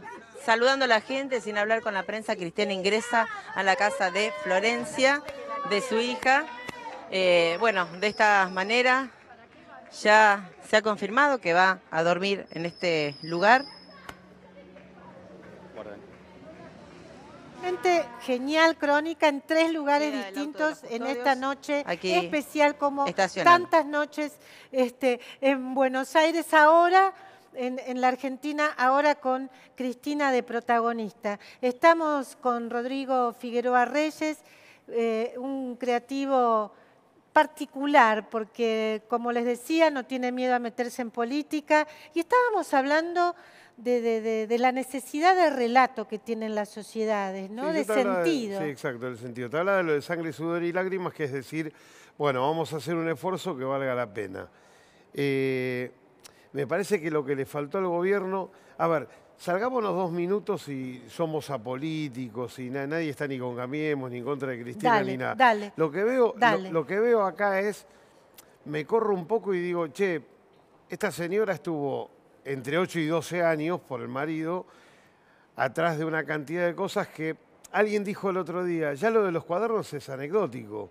Lo que dicen los cuadernos fue lo que propició de que apareciera gente a decir, sí, era verdad, mira, la verdad que me llevé tanto, del mismo partido, empresarios, de lo que sea. O sea, ya es una anécdota, son fotocopias, son originales o lo que sea. Hay gente que sigue discutiendo los cuadernos, pero bueno, pero ya es anecdótico. Pero ya están ahí hablándolo y lo están diciendo. Entonces, supongamos que se llevaron entre 20.000 y 35.000 millones de dólares entre coimas solamente con el tema de la construcción. Lo que no puedo creer es, más allá de que vos creas en una persona y está bien y todo, nosotros como sociedad, ¿cómo nos podemos seguir comiendo este verso? O sea, y no importa si ella se llama Cristina Kirchner y vos votás al peronismo y yo voto a no sé quién, no importa. Ya a esta altura lo que tenemos que hacer es mirar y decir, esto es una locura, pero es un país alucinógeno. Sí. O sea, creemos que es normal esto. Sí, no es normal. Está muy bien que digamos... No tiene nada de normalidad. Paremos, no es normal, o sea, no lo aceptemos, no está bien. Ahora, vos acá decís en este tuit, ojo que, a ver, paténtenlo. Es, por supuesto, una ironía, porque si no lo va a empezar a usar el peronismo. Como siempre, como casi todo, porque ahí digo, al final, si no se lo roba el peronismo, que es una de las habilidades que tiene en el doble sentido, ¿no? Sí, sí. Y uno para ser inteligente, porque ellos se han gobernado durante mucho tiempo siendo suficientemente inteligentes, diciendo lo que la gente quería escuchar y haciendo otro tipo de cosas.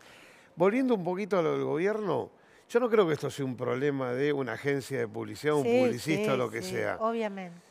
Conozco, tengo amigos adentro, sé que se matan laburando, que se trata... Me parece que ya es una cuestión de qué es lo que le querés vos contar a la gente y cómo querés blanquear lo que pasó. Lo más maravilloso... ¿Será una concepción política? ¿Serán elitistas? No, yo creo que ellos dicen, ¿viste cómo te dicen haciendo lo que hay que hacer? Sí. Parece que ellos creen que... Bueno, ahora está más complicado porque la crisis ya ni siquiera te permite hacer nada. O sea, no tenés ni guita, ni se terminó. Ni campaña te permite. Creo que igual para Mauricio esto es bueno, porque muchas de las personas que estamos del otro lado decimos, es preferible que vuele todo por el aire y empezar de vuelta a seguir en esta cosa ilusoria de los 9 millones de López eran, uy, qué locura, mirá lo que zafaron. Después te contás con que eran 35.000, no 9 millones. Ahora, pero ¿cómo va a ser el gobierno para que la gente siga tolerando más ajuste y más recesión? Porque lo único que puede prometer hoy el gobierno para los próximos meses es sangre, sudor y lágrimas. Es sangre, sudor y lágrimas. No creo que sigan ajustando mucho porque no les conviene tampoco. El año que viene empezás el 1 de enero una campaña... Nicolás Dujovne dice que sí, que los próximos meses son así. Yo que sé, Dujovne nos explica cosas que yo no entiendo. La verdad que habla en otro jeringoso, habla en otro idioma, no lo termino de entender. Ese es otro tema. ¿Quién habla bien? ¿Quién te parece que...? Melconian. ¿Que habla bien? Sí. Pero está fuera del gobierno. Sí, pero está haciendo los esfuerzos por acercarse. Mira, Melconian dice, señora, usted cortaba la pizza en 8 pedazos, bueno, córtela en 16, al principio se le van a quejar porque los pedazos van a parecer más cortos, más chicos, pero después al final van a tener la sensación de que se come el doble. O sea, quiero decir, el tipo que no debe ser casualidad que el tipo que lo puede explicar bien y que empatice con la sociedad esté afuera. Es un tema. Eso es toda una discusión, ¿no? Me parece. Que se priorice y que no. Mauricio Macri, de tonto no tiene un pelo, es el presidente. Sus primeros años en Boca fueron un desastre. Yo soy de River, aparte. Sus primeros años en el gobierno de la ciudad fueron muy complejos. Sus primeros años como presidente también. Yo estoy casi convencido de que le va a salir bien, pero no como una expresión de deseos, porque creo que se va a acomodar todo, no vamos a estar nadando en ¿cómo se llama? en dinero fresco. No vamos a tener guita para tirar así, manteca al techo. No manteca al techo no vamos a tirar loco, con el macrismo. Pero fíjate como última reflexión, yo creo que Macri en realidad su segunda presidencia es cuando va a asumir cómo va a ser el oficialismo. Hasta ahora todavía es la oposición, el peronismo sigue gobernando. Todavía sigue gobernando. ¿Por qué? Porque todo esto de la corrupción... Porque quiere flan. Porque quiere flan, claro.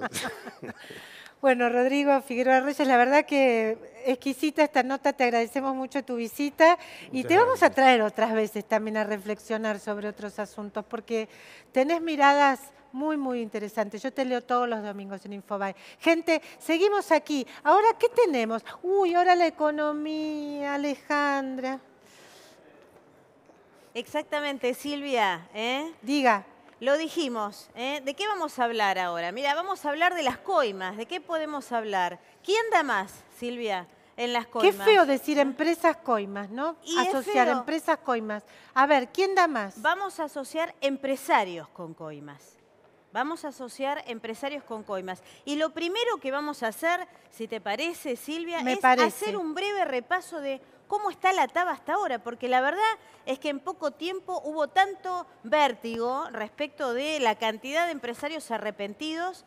Y atenti, empresarios arrepentidos que están en los cuadernos y se adelantaron para ir a Comodoro Pi antes de que los citen a indagatoria, y empresarios que no están en los cuadernos, pero que saben que están involucrados a partir de las declaraciones que estos arrepentidos han hecho hasta el momento. Entonces, si te parece, vamos a ver la placa que nos indica cómo está la cosa hasta ahora. ¿Cómo está la cosa hasta ahora? Siempre de empresarios, no estamos hablando de todos los exfuncionarios y los empresarios, sino de los empresarios que están en el horno. A ver. Ahí tenés, hay 4 detenidos, hasta el momento 15 arrepentidos. Te lo recalco, hasta el momento, porque hay que esperar decisiones muy importantes en las próximas horas. Silvia, sobre todo después de lo que acabamos de ver en exclusiva por Crónica, que tiene que ver con el capítulo de la senadora y expresidenta Cristina Fernández de Kirchner. Yo creo que sí, que puede haber más detenidos, más arrepentidos y también más indagados, ¿sabes? Exactamente, y 6 indagados. ¿Qué es lo que está pasando hasta ahora por estas horas en las principales empresas del país? 2 cuestiones a tener en cuenta. La primera, hay importantes reuniones, te lo estamos adelantando, no digas que no te lo avisamos, lo decimos acá en Crónica HD en Mercado Sin Pulgas, que el martes que viene, anotate ese día, el martes próximo va a haber definiciones claves, cruciales en la zona de la construcción. Las constructoras. ¿Y qué es la zona de la construcción? Las empresas constructoras, sí, la Cámara Argentina de la Construcción, que hoy preside Weiss. La Camarco. La Camarco.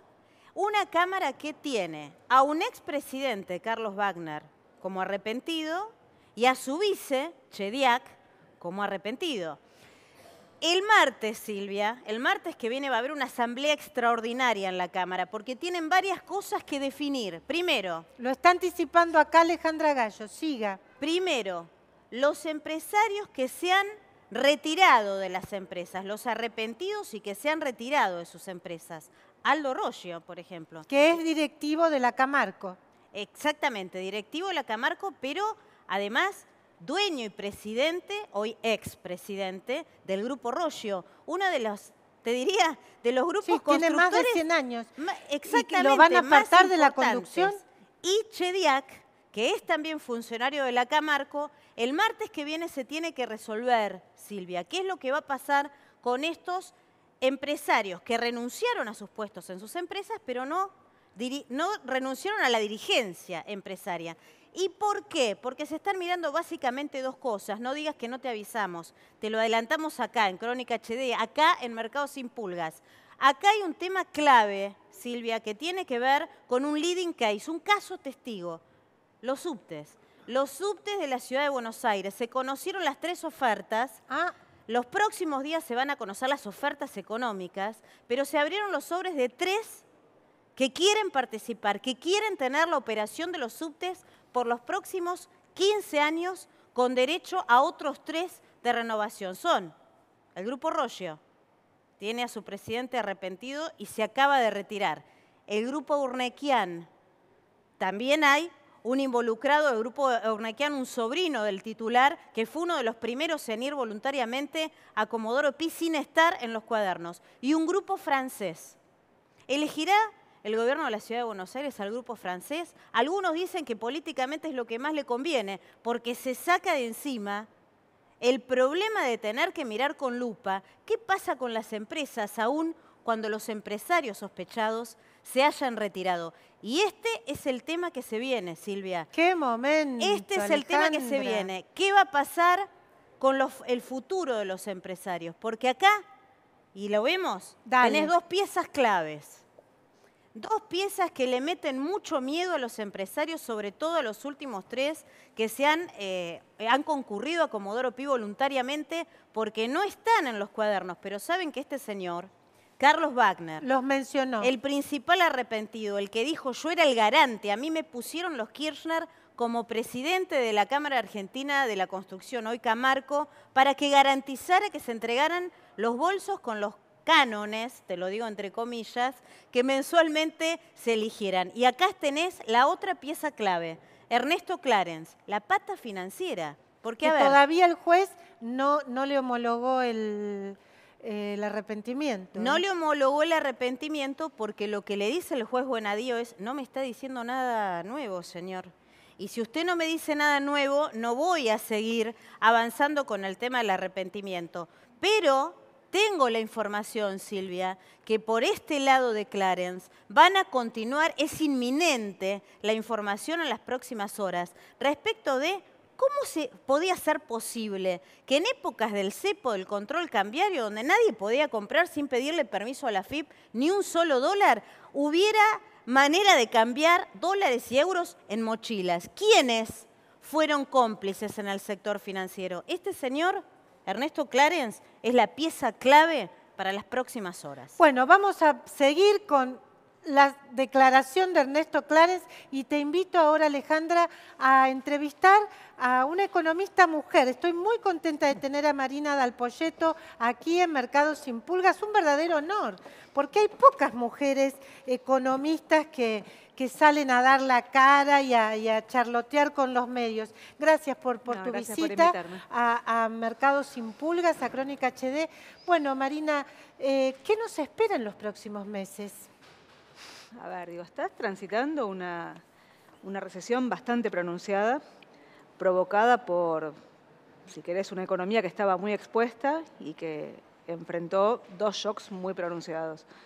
Uno es la sequía, una sequía que te generó una pérdida de cerca de un 35% de la cosecha, y otro que se cortó el crédito. O sea, el año pasado el mercado te financiaba alegremente, te financió un agujero externo de 30.000 millones de dólares, que era el doble del de 2016, y aparte te financió 15.000 millones de dólares adicionales de aumento en las reservas, y a partir de febrero esto empezó a complicarse, tuviste, si querés, el cambio en el esquema monetario, en mitad de una pelea entre el gobierno y el Banco Central, tuviste el impuesto a la renta financiera, pero tuviste básicamente un mundo donde financiaba alegremente a los emergentes y de golpe se corrió, y las 2 economías más expuestas fueron Argentina y Turquía, digamos, donde las devaluaciones fueron más pronunciadas. Ahora, Marina, hoy se conocieron indicadores tremendos respecto del nivel de actividad, una caída brutal, mucho mayor yo creo que la que se esperaba. Los indicadores de nivel de actividad caen más de lo que esperaba el gobierno y los indicadores de inflación suben más de lo que esperaba el gobierno. Esto pone en riesgo la pauta de crecimiento que tenía el presupuesto de este año, 3,5%. No, bueno, no pone en riesgo, a ver, cambió el mundo, o sea, cambió, o sea, nosotros teníamos la proyección de crecimiento, la proyección de la economía más pesimista de todas, o sea... En el estudio Bain, ¿no? En EcoGo, ya no es más el estudio Bain. Básicamente nosotros lo que decíamos es, 2018 era el año para ajustar, habían terminado las elecciones en octubre, el gobierno encaró un esquema de política económica distinto, que tenía que ver con una aceleración del ajuste fiscal, que tenía que ver con un cambio en el esquema monetario, que te generaba un salto en el tipo de cambio, tenía que ver con una aceleración en la corrección tarifaria y tenía que ver con un ancla que era la paritaria y la apertura de la economía. Claro. O sea, era un año de ajuste. Era un año de ajuste con una economía que venía volando, o sea, venía creciendo muy fuerte, te dejaba un arrastre estadístico muy alto. Nosotros decíamos, la verdad es que no hay drivers del crecimiento, la política de ingresos va a ser contractiva, la política fiscal va a ser contractiva. Lo que te quedaba a favor era una política, si querés, de crédito que te compensara parcialmente esto. Ahí estaba el juego entre una meta de inflación distinta, con un poco más de inflación, una tasa de interés más baja, que a su vez te ayudaba al ajuste fiscal. Ahora, ¿cuál era entonces el cálculo de crecimiento para el 2018? A ver, nosotros decíamos, la economía no crece a lo largo del año, crece solamente por arrastre. El arrastre estadístico que te dejaba el año pasado en diciembre era 1,8. El cálculo para ustedes era 1,8. Que era la posición más, la proyección más negativa de todas las proyecciones que había en el mercado. Y vos decís que no llegamos ni siquiera a eso ahora. No, a ver, de nuevo. No, perdóname, sí, Alejandra. Ahora el gobierno dice una proyección de menos 1%. Vamos de nuevo, digo. El arrastre está... ¿Vos crees? O sea, con este cambio de situación global... Pero lo que pasa es que el promedio te esconde cosas que no... O sea, digo, el punto es, vos tuviste un primer trimestre donde la economía siguió creciendo, sí, que te dejaba un arrastre estadístico en la zona de 2,5. O sea, eso te decía que si el tercero, el cuarto... Perdón, el segundo, el tercero y el cuarto eran iguales al primero, la economía crecía 2,5 en promedio. Claro. Ahora, lo que te pasó es, segundo trimestre tenés un desplome en el nivel de actividad. O sea, la combinación de una sequía que impacta directamente al segundo trimestre. Hablan de que eso implica 2 puntos. Más. Sí, eso es lo que dice hoy Duhovne, por lo menos. En el año te impacta... Yo lo que quiero es chequear lo que está diciendo el gobierno con un analista fina. De nuevo, en el año, en promedio, te va a impactar en torno a 2 puntos, a lo mejor un poquito menos, pero número importante, significativa. En el segundo trimestre impacta más, ¿sí? Porque la cosecha de soja y de maíz están centradas en el segundo trimestre. Ahora, lo que estás viendo es más que la sequía, lo que estás viendo es una combinación de una devaluación que se pasó de largo, o sea, el gobierno buscó mover el tipo de cambio de la zona de 17,50 a la zona de 20. Ahora, todo lo que vino después de 20 a 30, digo, fue, si querés, provocado por el mercado. Los ajustes tarifarios que tuviste se concentraron, si querés, en la primera parte del año, pero tenés nuevos ajustes y además tenés promesas de ajustes asociadas a un tipo de cambio que saltó, que estás ahora de alguna forma revisando porque socialmente no son aceptables. Entonces tenés como contracara del salto cambiario, del salto tarifario y una paritaria que quedó retrasada, una caída muy fuerte en los ingresos, una caída en las jubilaciones, porque de nuevo cambiaste la fórmula previsional como mecanismo para hacer el ajuste fiscal, que en la segunda mitad del año va a recomponer, pero digo, en esta parte... Siempre se supo que al principio iba a ser difícil. Tenés una pérdida de la capacidad de compra y sumale a eso, entonces eso te genera menor demanda y sumale a eso una tasa de interés que por un lado frenó la dinámica de crédito para el consumo, pero fundamentalmente lo que reventó fue el capital de trabajo de las compañías. Entonces las compañías tienen como objetivo de corto plazo recomponer el capital de trabajo y cancelarlo al banco. Para eso hacen dos cosas, hacen algunas cosas. Cancelan importaciones, frenan producción, lo cual te impacta sobre el empleo, y en simultáneo a eso tratan de vender. Para tratar de vender lo que hacen es trasladan a precios menos que el aumento en los costos. Por eso la inflación es muy alta, pero la inflación es mucho más baja que el salto cambiario. Ahora, eso estás viendo... Eso se llama recesión. Eso es una recesión... En el gobierno hablan de recesión moderada. No, esta es una recesión... A ver, digo, hay un economista que dijo que esta era la 5ª recesión en 10 años. Yo lo que digo es que en realidad no es la 5ª recesión en 10 años. Vos tuviste una recesión muy pronunciada y muy corta en 2008-2009, o sea, la caída, la economía cayó entre el pico y el piso cerca de 7%, y en promedio en 2009 la economía cayó más de 3%. Después tuviste un zigzag, o sea, la economía desde 2009 se recuperó muy rápido, muy agresivamente, con una política económica... no estoy buscando el adjetivo. Claro, ¿no? No solo maquinita, o sea, lo que tuviste digamos. Fue una política, digamos, muy expansiva, digamos, que le permitió al gobierno anterior pasar de una elección en 2009 donde el gobierno había perdido con el 31% de los votos a una elección donde ganó con el 54% de los votos en 2011. La economía creció en 2 años seguidos cerca de 8% y el salario en dólares subió en la economía argentina 50% de 2 años seguidos. O sea, y el gasto público subió, o sea, lo que te pasó como contracara de esa expansión, que fue muy beneficiosa desde el punto de vista de los que percibían ingresos, obviamente, o sea, muy populista si querés, la contracara de eso fue que Argentina perdió el superávit de divisas y ahí se estancó el crecimiento. El último año de crecimiento es 2011 y a partir de ahí tenés un serrucho. ¿Sí? Caíste en los años no electorales, subiste en los electorales, caíste, subiste, caíste, subiste. El último año que subiste fue 2017. Y respecto de eso, perdón, ¿no? No, por favor. Respecto de ese último año en el que crecimos, el 2011, ¿cómo estamos hoy? Estás en el mismo nivel. O sea, caíste, subiste, estás en una línea. Te estancaste. Después si te querés poner más negativa, como la población creció, en términos per cápita caíste. O sea, podemos hacer cuentas distintas. ¿Y te subió la inflación? La inflación, la verdad que desde 2007, cuando se intervino el INDEC, 2006 la inflación se empezó a descontrolar, 2007 fue un año donde la inflación estuvo en la zona del 20 y pico, el INDEC le decía que era la mitad, y desde ahí tenés la inflación en la zona de 20 y pico. No sabemos cuánto es ese pico porque no nos ponemos de acuerdo los economistas porque no estaba el INDEC, y tenés saltos inflacionarios en los años donde tuviste recesión, básicamente porque cada vez que movías el dólar o las tarifas, la inflación se aceleraba, caía la capacidad de compra de los salarios, y ahí tenías una caída en el nivel de actividad, y al año siguiente, año electoral, el salario subía por encima de las tarifas, el dólar lo manejabas como ancla cambiaria y la economía volvía a crecer. La diferencia en 2017, si querés, fue que a eso le agregaste el crédito. Le agregaste un impulso al crédito muy agresivo, sobre todo a partir de julio. Sí. En julio del año pasado, todavía las encuestas en la provincia de Buenos Aires la daban ganadora a Cristina. Y en ese momento tuviste una toma de ganancias sobre Argentina. El dólar que estaba en la zona de 15, 16, se fue a Parece 18. la prehistoria, hoy tenemos a 30, 31. No, pero lo que digo es, tuviste una toma de ganancias y de alguna forma el mercado el año pasado te pedía una sola agenda. El mercado para financiarte te pedía que ganes la elección de medio término. Y el gobierno hizo todo lo posible para ganar la elección de medio término. Entre otras cosas, impulsó el crédito en forma muy agresiva. O sea, los créditos Argenta subieron 50.000 millones de pesos en 3 meses. Crédito directo a jubilados que gastan. Banco Marina, Nación. lamentablemente tenemos que cerrar porque nos estamos quedando sin programa y todavía nos falta un montón. ¿Cuánto crees que va a ser el crecimiento de este año? De nuevo, a mí no me importa el promedio. A mí lo que me gusta es mirar cómo va la dinámica. Primer trimestre fue muy alto y el arrastre estadístico es muy alto. Segundo trimestre tenés un desplome. ¿Sí? Que en términos interanuales, segundo trimestre te da 4, el EMAE del último mes dio 6, 7. Desestacionalizado está entre 4 y 6, dependiendo de cómo lo manejes.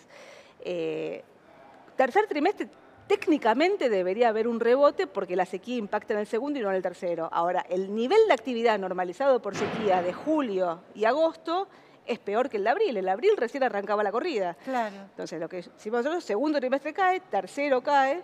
La apuesta es que al cuarto se estabilice y la apuesta del gobierno es que vuelvas al serrucho en el año electoral. Ahora, para que estabilice el nivel de actividad del cuarto tenés que estabilizar lo financiero. Y lo financiero todavía no estabilizó. Tenés un... Vos lo venís diciendo hace tiempo, no está estabilizado. Cuando ya el gobierno lo daba por cerrada la crisis cambiaria, vos decías, no, todavía no. Mientras el Banco Central pierde reservas y la tasa de interés está en la zona del 45%, digo, no está estabilizado lo financiero. Inflación, 33, 34. Inflación, de nuevo, depende de dónde vaya a estar el valor del dólar a fin de año, pero digo, la economía entre puntas va a caer en torno a 6%. El promedio puede caer 1, 1,5, digamos, es indistinto. Ahora, el arrastre que te deja para 2019 es muy negativo. Es muy negativo. Y la inflación va a depender de 3 variables. Va a depender de qué pase con el dólar, qué pase con el dólar. Hoy la verdad es que la semana pasada fue Turquía, esta semana es Brasil y hoy la semana que viene va a ser México. Busca alguna. México, por Bolivia, ahí no sé. Busquemos alguna. Entonces lo que digo es, estás en un mundo muy incierto, digamos, donde la volatilidad es enorme y donde vos estás realmente expuesto. El Fondo Monetario te ayuda, pero no te salva. Y el paquete con el Fondo Monetario no te estabilizó, a pesar de que la magnitud del paquete es enorme. Bueno, Marina Dal Poyetto, te agradecemos muchísimo tu visita aquí a Mercados Sin Pulgas. De nuevo, tiene que haber más mujeres economistas, ¿no? ¿O no? No, me parece que es una cuestión de género, o sea, puede haber mujeres. Muy bien, muy bien, muy bien. Yo creo que sí, pero bueno, usted es la economista invitada. Gracias. Adiós. Seguimos con Agustín Álvarez Rey, que lo dejamos para el final, Agustín. Pero, bueno, tiene muchas cosas para contarnos. ¿Qué pasa en la CGT? Estuvieron con el Fondo Monetario, estuvieron con Roberto Caldarelli. Así es, Silvia. Entre otras cosas, la CGT, más allá de este escenario de profundización de la recesión que se planteaba recién en la entrevista, bueno, la CGT tiene que definir su perfil de cara al último año de gobierno de Mauricio Macri. Algo que hoy parece menor, pero que de cara al proceso electoral va a importar y bastante. En ese marco, Silvia, la próxima semana va a haber o está previsto, por lo menos veremos si se hace, una reunión de secretarios generales, un plenario el 29 de agosto. ¿Es vinculante? No. ¿Es un órgano habitual en la CGT? Tampoco. Pero, ¿qué quiere el sindicalismo combativo? Que todos los secretarios generales, estén o no en el Consejo Directivo, digan su posición ante el plan económico del gobierno y cuál es la solución. Hay dos sectores, lo sabemos, el moyanismo combativo y el triunvirato, más dialoguista. Bueno, ¿qué dice el triunvirato? ¿Qué dice?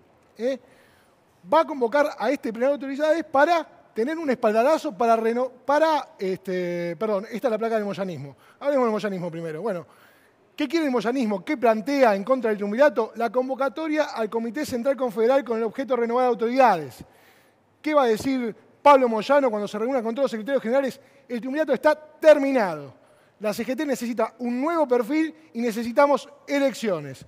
Por eso también quiere una convocatoria plenaria de regionales. Moyano cree que es muy fuerte en el interior del país, en las regionales, no tanto. Siempre las regionales son más combativas, ¿no? Siempre las regionales alejadas de Buenos Aires, con otros problemas, otras dinámicas, otro tipo de conflictos, son más potentes. Y de última, plantea un plan de lucha, ¿no? Que el triunvirato se ponga las pilas y arme un plan de lucha. En contrapartida a esto, ¿qué dice el triunvirato? Que se ve fortalecido. Hoy a ver, la placa del triunvirato la tenemos por ahí muy bien. Hoy el triunvirato está fortalecido. ¿Por qué? Por el éxito en el último paro general.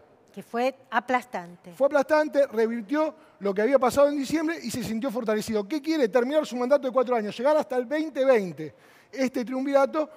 Ah, mira vos. Así que este triunvirato quiere llegar al 2020. ¿Quiere? Ah, me estoy enterando acá. Sí, muy bien, muy bien. Se lo digo, Silvia, sin lugar a dudas.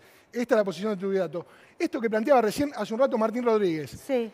La reunión con el FMI. ¿Qué dice puertas adentro de la CGT? Yo no solo me reúno con el gobierno. Me reúno con el que le marca el paso al gobierno. Sí, sí. O sea, Martín Rodríguez dice con mucho criterio, hoy la economía está tercerizada en el Fondo Monetario. La verdad es que tiene razón. Por eso, Smith, Daer y Acuña hablaron con Triaca sin resultados, hablaron con el gobierno, incluso desconocieron el llamado a una reunión que hizo el gobierno la semana pasada y se sentaron con la misión del fondo. El resultado fueron a lo de Gerardo Martínez, ¿no es se cierto? juntaron en la UOCRA, sí, que es el hombre... Porque él es el secretario de Relaciones Internacionales de la CGT. Es el hombre que gestionó, ver a la gente del FMI en la sede de la UOCRA es un poco fuerte.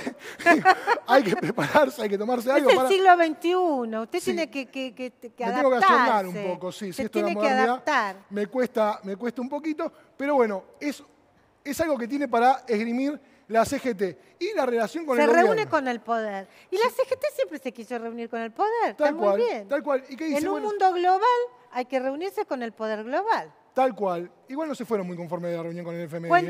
Cuéntenme. Off the record te dicen, la verdad que no nos dijeron nada. No dijeron nada. Nosotros le preguntamos por sostener el empleo, se hacían los tontos, le preguntamos por el ajuste, se hicieron los tontos. Entonces, en determinado momento le preguntaron en confianza, dentro de lo que esa reunión, amigo. Digo, bueno, ¿y a qué venís vos? No, miren, yo vengo a custodiar que me paguen. Yo vengo a custodiar que la Argentina cumpla la meta fiscal y que le pueda pagar al fondo. ¿Cómo hace el gobierno? ¿Cómo hace el gobierno para esto? No es de mi incumbencia. Por eso la CGT no tuvo una respuesta certera respecto a reforma laboral y otras cuestiones que planteó en esa reunión. Pero no quedaron para nada conformes y se fueron muy preocupados. Pero el FMI no dijo que no impulsa la reforma electoral. Dijo eso. Nosotros no tenemos nada que ver con eso. Nosotros miramos la cuenta fiscal. Perfecto. Solamente eso. ¿Cómo hace el gobierno para llegar ahí? Problema del gobierno. Y la relación con el gobierno. La CGT, el triunvirato va a decir, bueno, nosotros no estamos a disposición del gobierno, no somos tan dialoguistas. Nosotros le dimos la espalda a esta reunión, hablamos con el Poder Real, tenemos en el freezer a Triaca y a Mauricio Macri. Eso voy a plantear.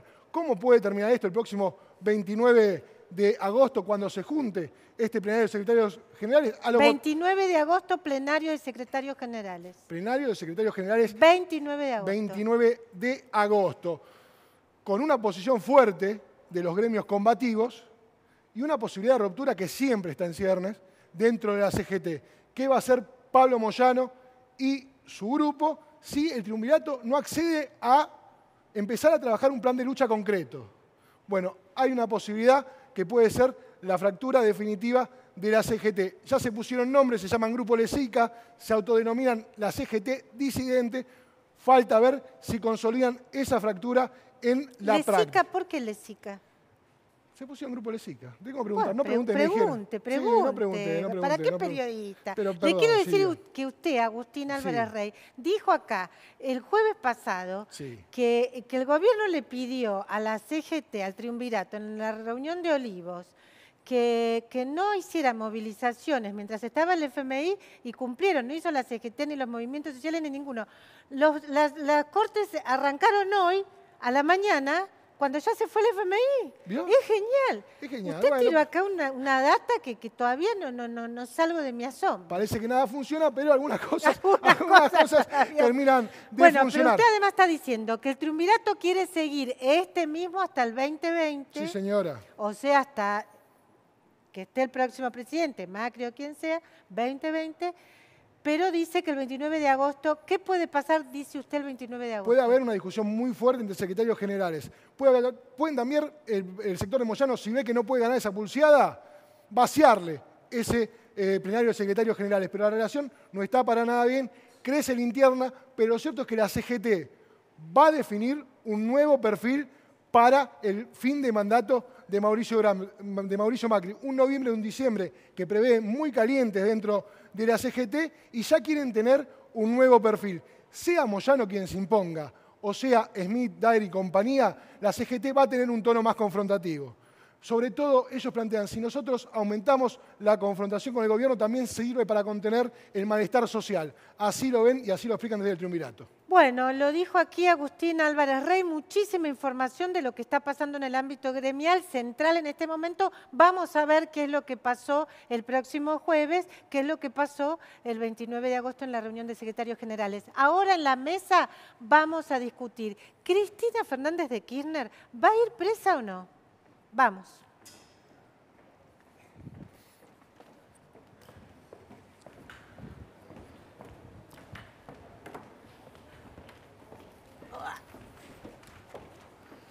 Ahí me dijo de los ladrilleros que el lunes hay reunión de consejo directivo y que Juan Carlos va a pedir paro en septiembre. Va a haber una marcha grande de Cristina en septiembre, me parece.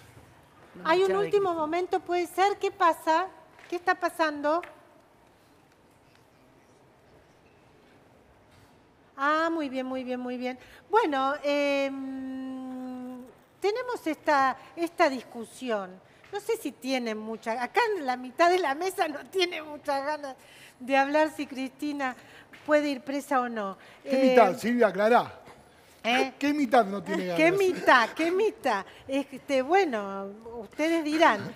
Antes, quiero decir qué estamos tomando. ¿Qué estamos tomando? ¿Qué preparó acá Facu Lozano? Se llama Derecho, Libertad. ¿Qué es esto? Es extraordinario y está haciendo una combinación con colores. Es ron, jugo de arándanos y limonada. Qué bueno. A ver, lo voy a tomar. Espera, antes que nada. Ron blanco. ¿Ron blanco? Ron blanco, sí. Ah, veo que... Claro, para que no contamine el dulzor, está bien. Pero de los esto es una cosa arándanos. impresionante. Claro. Muy buen Pero el hombre sabe. Acá vamos a volvernos borrachos. Sí, no, bueno, sommeliers. Sommeliers de tragos. Bueno, no brindamos nada. Salud, bueno, salud. Salud. Por la República. Sí. Está genial. No sean chistosos. Bueno, gente, no sé qué opinan. ¿Creen que puede ir presa Cristina o no? Bueno, un poquito... Difícil, ¿no? Sí. Un poquito, ¿Puede ir o no? ¿O debe ir? En términos estrictos, no puede ir presa porque tiene fueros, tiene inmunidad de arresto. No puede ser arrestada, eso lo charlamos la semana pasada. El tema es si crecieran las revelaciones en el escándalo de los cuadernos de las coimas y hubiera una enorme presión social que volteara esta doctrina que ya se aplica con Menem, el Senado tendría que desaforarla para que pudiera ser detenida. Pero lo tiene que pedir Bonadío. Bueno, a ver, para que sigamos hablando, les voy a mostrar un WhatsApp que me llegó hoy, que está en relación directa a lo que está comentando Guido Braslavsky. Por eso me interesa muchísimo que pasemos ahora, si puede ser, señor director, en la sección El Último WhatsApp, la adelantamos un poquito, porque hoy a la mañana me llegó esto que dice, hola Silvia, ¿cómo estás? Y yo digo, hola, ¿qué tal? Muy bien, ¿y vos? Qué correcto, qué amable. Yo soy una persona muy correcta, y mi fuente también es un señor muy correcto. Entonces, mira lo que me dice, es un largo WhatsApp. No se revela la Dice, fuente. te voy a pasar un comentario en off sobre las declaraciones de Pichetto ayer en el Senado. El senador Pichetto arremetió contra la sentencia que inhabilitó a Menem a ser candidato ayer durante el debate. Está escrito así en WhatsApp. Sí. Sostuvo Pichetto, y acá lo tenemos a Braslavsky, que puede decir si puede dar fe o no, porque puede dar fe o no. El escribano Braslavsky. El escribano Braslavsky sostuvo que sin sentencia firme no se puede limitar la postulación de un candidato porque lo asiste la presunción de inocencia.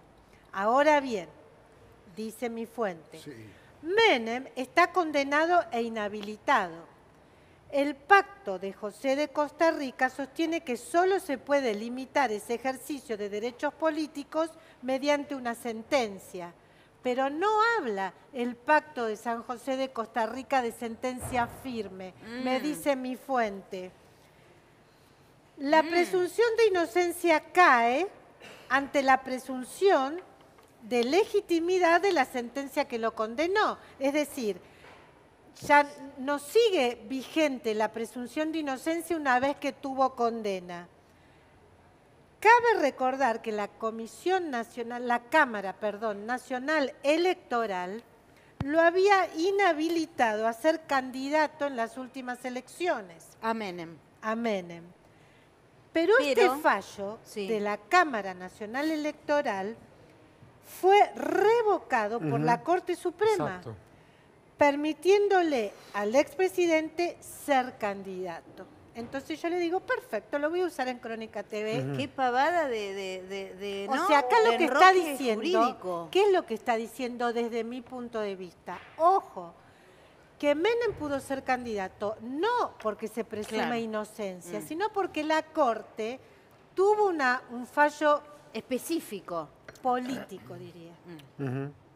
O sea, me parece que lo que me dice mi fuente es no se ajustó a derecho el fallo de la Corte. Es fuerte decir. Pero es la misma Corte actual. Es la mismísima Corte actual. La jurisprudencia. O sea, a ver, sin ese fallo. Lo que está diciendo mi fuente es que Cristina Kirchner, siguiendo el fallo de la Cámara Nacional Electoral, si hubiera condena, aunque no estuviera firme, no sería inocente. Por el contrario, habría una sentencia, o sea, sería firme, cuando la Corte estaba Suprema condenada, para la Cámara Nacional Electoral, si hubiera condena para Cristina, no se necesitaría que estuviera firme. O sea, cuestiona de algún modo esta fuente que a mí me llega esta información, lo que decidió la Corte. O sea, que tal vez en otro contexto la situación pueda ser distinta. A ver, yo creo que esto... Hay como que amigos de Menem intervinieron en... Es que yo creo que esto va a pasar, o sea, esta lectura de la interpretación de las leyes, del fallo de la Corte, la lectura de la lectura y la contralectura, me parece a mí que es lo que se viene en relación a si Cristina tiene que ir presa o no, o si debe ir presa o no. Para mí es muy difícil que la Corte falle en contra de lo que ya falló. Una vez que cambie la Corte es fijar otro criterio, pero la Corte va sentando una jurisprudencia propia que no traiciona. Eso también es cierto. Entonces, es muy difícil que esta Corte, con la misma composición, bueno, ya no es la misma composición que aquella, porque claro, hubo pero algunas que modificaciones. se desdiga, vos decís. Que el mismo presidente de la Hay Corte. nuevas incorporaciones. Hay nuevas incorporaciones, pero que el mismo presidente es el mismo presidente de la Corte, Lorenzetti, era el presidente de la Corte. Cuando falló Menem, Maqueda y... Argibay. Y Elena. Elena Jaito. Igual acá el tema son los fueros. La inmunidad de arresto es de los fueros más allá del fallo de la Corte de la habilitación electoral. Sí, para hacer la inhabilitación para hacer o no habilitación para ser o no candidato. Pero vos Pero decís que Cristina, hay un paso previo. si no tuviera fueros en este momento, Bonadío podría detenerla. Pero no es Bonadío el que podría tiene ir presa, que es el tema que estamos debatiendo. No es Bonadío el que tiene que pedir el tratamiento. Debido, de hecho, diputados le quitó los fueros a Debido, estando simplemente procesado, no tiene ninguna condena. Esta doctrina que está en el Senado, que protege a los senadores, es la que se puede caer según cómo se mueva la taba política. Y yo creo, desde el análisis, digo, si este fuera el país anterior a abril, lo escuchábamos a Macri en la entrevista con Oppenheimer, donde la economía marchaba por un tubo o estaba en plena recuperación, Cristina estaba más cerca de picar piedra en Tierra del Fuego, usando una vieja figura de las cárceles antiguas, que de la situación que está ahora. La complicación económica hace que Cristina se aleje de la cárcel. La complicación económica si la economía marcha más y el país se normaliza, Cristina está más cerca de la cárcel.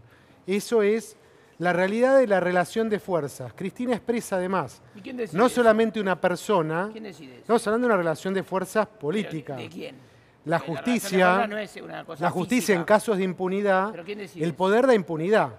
Cristina tiene más poder en una economía donde el gobierno está debilitado. La impunidad es el poder, lo decía Chabrán. Sí, pero más Cristina poder, tiene mayor no, impunidad. Vos estás diciendo Cristina tiene mayor impunidad en esta situación de flojera económica. No, por eso, pero vos estás diciendo otra cosa. Estás diciendo que la distancia de Cristina con la cárcel, tan como lo estás planteando vos, depende de la relación de la situación económica. En peor situación económica, es decir, que está más lejos. Como se está verificando porque entonces ahora. La política la necesita candidata, supongamos. Eso la sociedad tiene menos anticuerpos para normalizarse frente a este tipo de situaciones de gente que ha metido la mano en la lata, se ha llevado los bolsos y tiene que ir presa. La lógica, pero digo, vos estás diciendo que entonces, si la economía estaba como en abril, hoy Cristina estuviese presa. Estaría más cerca. No digo estaría presa. Me parece que hay mucho que desandar en el Senado. Bueno, pero yo creo que perdón, que la pregunta es decir algo y lo cortamos. Vos no pensás, ahí tenemos una gran diferencia. Me pasa el kirchnerismo no niega la corrupción, pero lo naturaliza y piensa que todos han robado, que se roba hace mucho tiempo. Yo pienso que no. Vos estás diciendo otra cosa. Espera, escuchemos a Agustín. Igual es análisis eso, no es... Digo, no coincido con lo que dice Macri, me parece que la economía poco tiene que ver, me parece que el proceso electoral fue lo que terminó definiendo el desafuero de Debido el año pasado, y el año que viene hay un proceso electoral, quizá en medio de un proceso electoral, dependiendo cómo esté el Frente para la Victoria en general, Cristina, el peronismo, haya más chances de desafuero. Me parece que al contrario, mientras peor va a ser la economía, más Cristina va a estar en el centro de la escena, más cerca de la cárcel, menos cerca de la cárcel.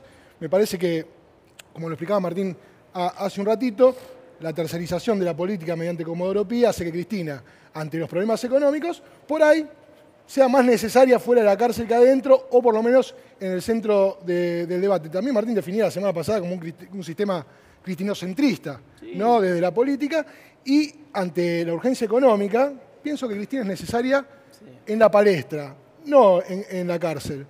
Y pienso esto, digo, el proceso electoral es clave. Yo insisto con esto, Debido fue desaforado el año pasado, en el marco de un proceso electoral inminente, y contó, entre otros, digamos, para ese número, María Emilia Soria, la hermana de Martín Soria, el intendente de Roca y futuro gobernador de Río Negro, bajó al recinto y dijo, Debido hizo esto, y fundamentó su voto de por qué Debido tenía que ser desaforado. Eso se daba en el medio de un marco electoral donde Martín Soria representaba el Frente para la Victoria en su provincia y necesitaba ganar. Y Debido estaba muy mal visto ahí. Entonces, María Emilia Soria, la hermana, pongo esto como ejemplo, lo importante que es el año electoral. Recordemos que no bajó el Frente para la Por eso digo, no bajó el Frente más para cerca, la Victoria. Se le partió el bloque a Recalde. Bueno, ese día. No bajaron. Sí bajaron. La mitad del bloque bajó. Si no, no tenía el número. Si no, tenía el número. María Emilia Soria es del Frente para la Victoria incluso. Perdón, pero a ver. Me parece que el año electoral, esto quiero decir. La cercanía del año electoral cambia todo. Cambia todo. No es la economía lo que cambia el desafuero, la posibilidad de desafuero de Cristina, sino qué pasa en el año electoral, cómo estén los números, sobre todo en las provincias que van a jugar desdobladas todas las elecciones, salvo 2 o 3 casos. Van a jugar desdobladas. Me parece que eso va a tallar más que la economía. Está diciendo, es un tema para hablar el próximo jueves, es qué va a pasar con las elecciones en las provincias. Incluso hay algunas propuestas dentro del mismo oficialismo de que la provincia de Buenos Aires concurra desdoblada. Pero dígame usted, de este tema. El tema de Cristina, si tiene que ir presa o no tiene que ir presa, a mí me parece que por eso es importante, por todas estas dudas que hay respecto de la economía, cuánto influyen, de la situación electoral, de las candidaturas, para mí es importante que la justicia avance de una vez por todas por un carril independiente y que vaya a fondo. Lo que pasa es que los plazos son eternos en la justicia argentina. Con nada, ni con la economía, ni con la elección. Que tenga que ver con que todos debemos ser iguales frente a la ley. Martín. No, yo creo que hay una desigualdad en la discusión que supone que en el fondo lo que nos estamos chicaneando es qué queremos que pase, ¿no? Es decir, a mí me cuesta desearle la cárcel No nos estamos chicaneando, estamos analizando. Lo que pienso. Y lo que me parece. Ya sé que decir lo que pensás, jamás hubiera dicho otra cosa. Digamos, pero no te estoy chicaneando. Bueno. Ahora no te estoy chicaneando. No en todos los casos es deseo. No, pero me parece que hay un plus, bueno, sí, a mí me parece que... Hay gente que puede llegar a desear que Cristina esté presa. Sí, hay gente que puede, y creo que todos naturalizamos cosas. Digamos, lo que está claro, yo creo que, digamos, corrernos por... ni Agustín ni yo vamos a decidir la suerte de Cristina. Probablemente ninguno de nosotros, porque decir, pero tampoco que nos van a llevar a decir sí, que esté... No, yo no le deseo la cárcel a nadie. Creo... No, yo sí, yo al que mató, al corrupto... Está bien. Tenemos que cerrar y todavía tengo una cosa para ¿Qué tenés, mostrar. el último WhatsApp? ¿Tirá el último WhatsApp? ¿Ya lo tiró? No, yo digo, todos naturalizamos cosas y todos naturalizan que están colocando a Cristina como prenda de negociación o como prenda... Porque en el fondo, ¿sabes qué es esto? Yo le quiero decir lo que pienso. Después de 3 años, lo único que el gobierno le puede ofrecer a la sociedad es seguir haciendo antikirchnerismo. ¿Cómo se llama eso? Oposición de la oposición. Es decirle a la sociedad, vení, votá contra Cristina de nuevo. Es el único negocio electoral que el gobierno le puede ofrecer a una sociedad en este contexto económico bastante deteriorado. Bueno, lo dice Martín Rodríguez. Para cerrar, muy interesante por otra parte lo que dice, muy lindo el debate. Para cerrar, la tapa de noticias, durísima, sale mañana, la plata negra del macrismo. En la campaña del 2015 hicimos cosas feas, hubo bolsos, de todo. Había que ganarle a los tanques kirchneristas con una guerrilla tipo vietnamita. En el 2015 Mauricio quiso cambiar y Marquitos rearmó el equipo recaudador, pero nos saltó el quilombo en la provincia de Buenos Aires. Es parte del expediente del cuaderno, bueno, no sé, parte de algo. Un arrepentido bonaerense, ¿cómo al revés, a la inversa. Nos tenemos que ir, no puedo decir nada, por suerte está ahí peatonal, por suerte está Diego Moranzoni, pero por suerte sobre todo está el hombre araña, que es el que nos protege, gente. Saludos a Diego, bravo. Gente, acá estaremos el próximo jueves en Crónica HD, gracias.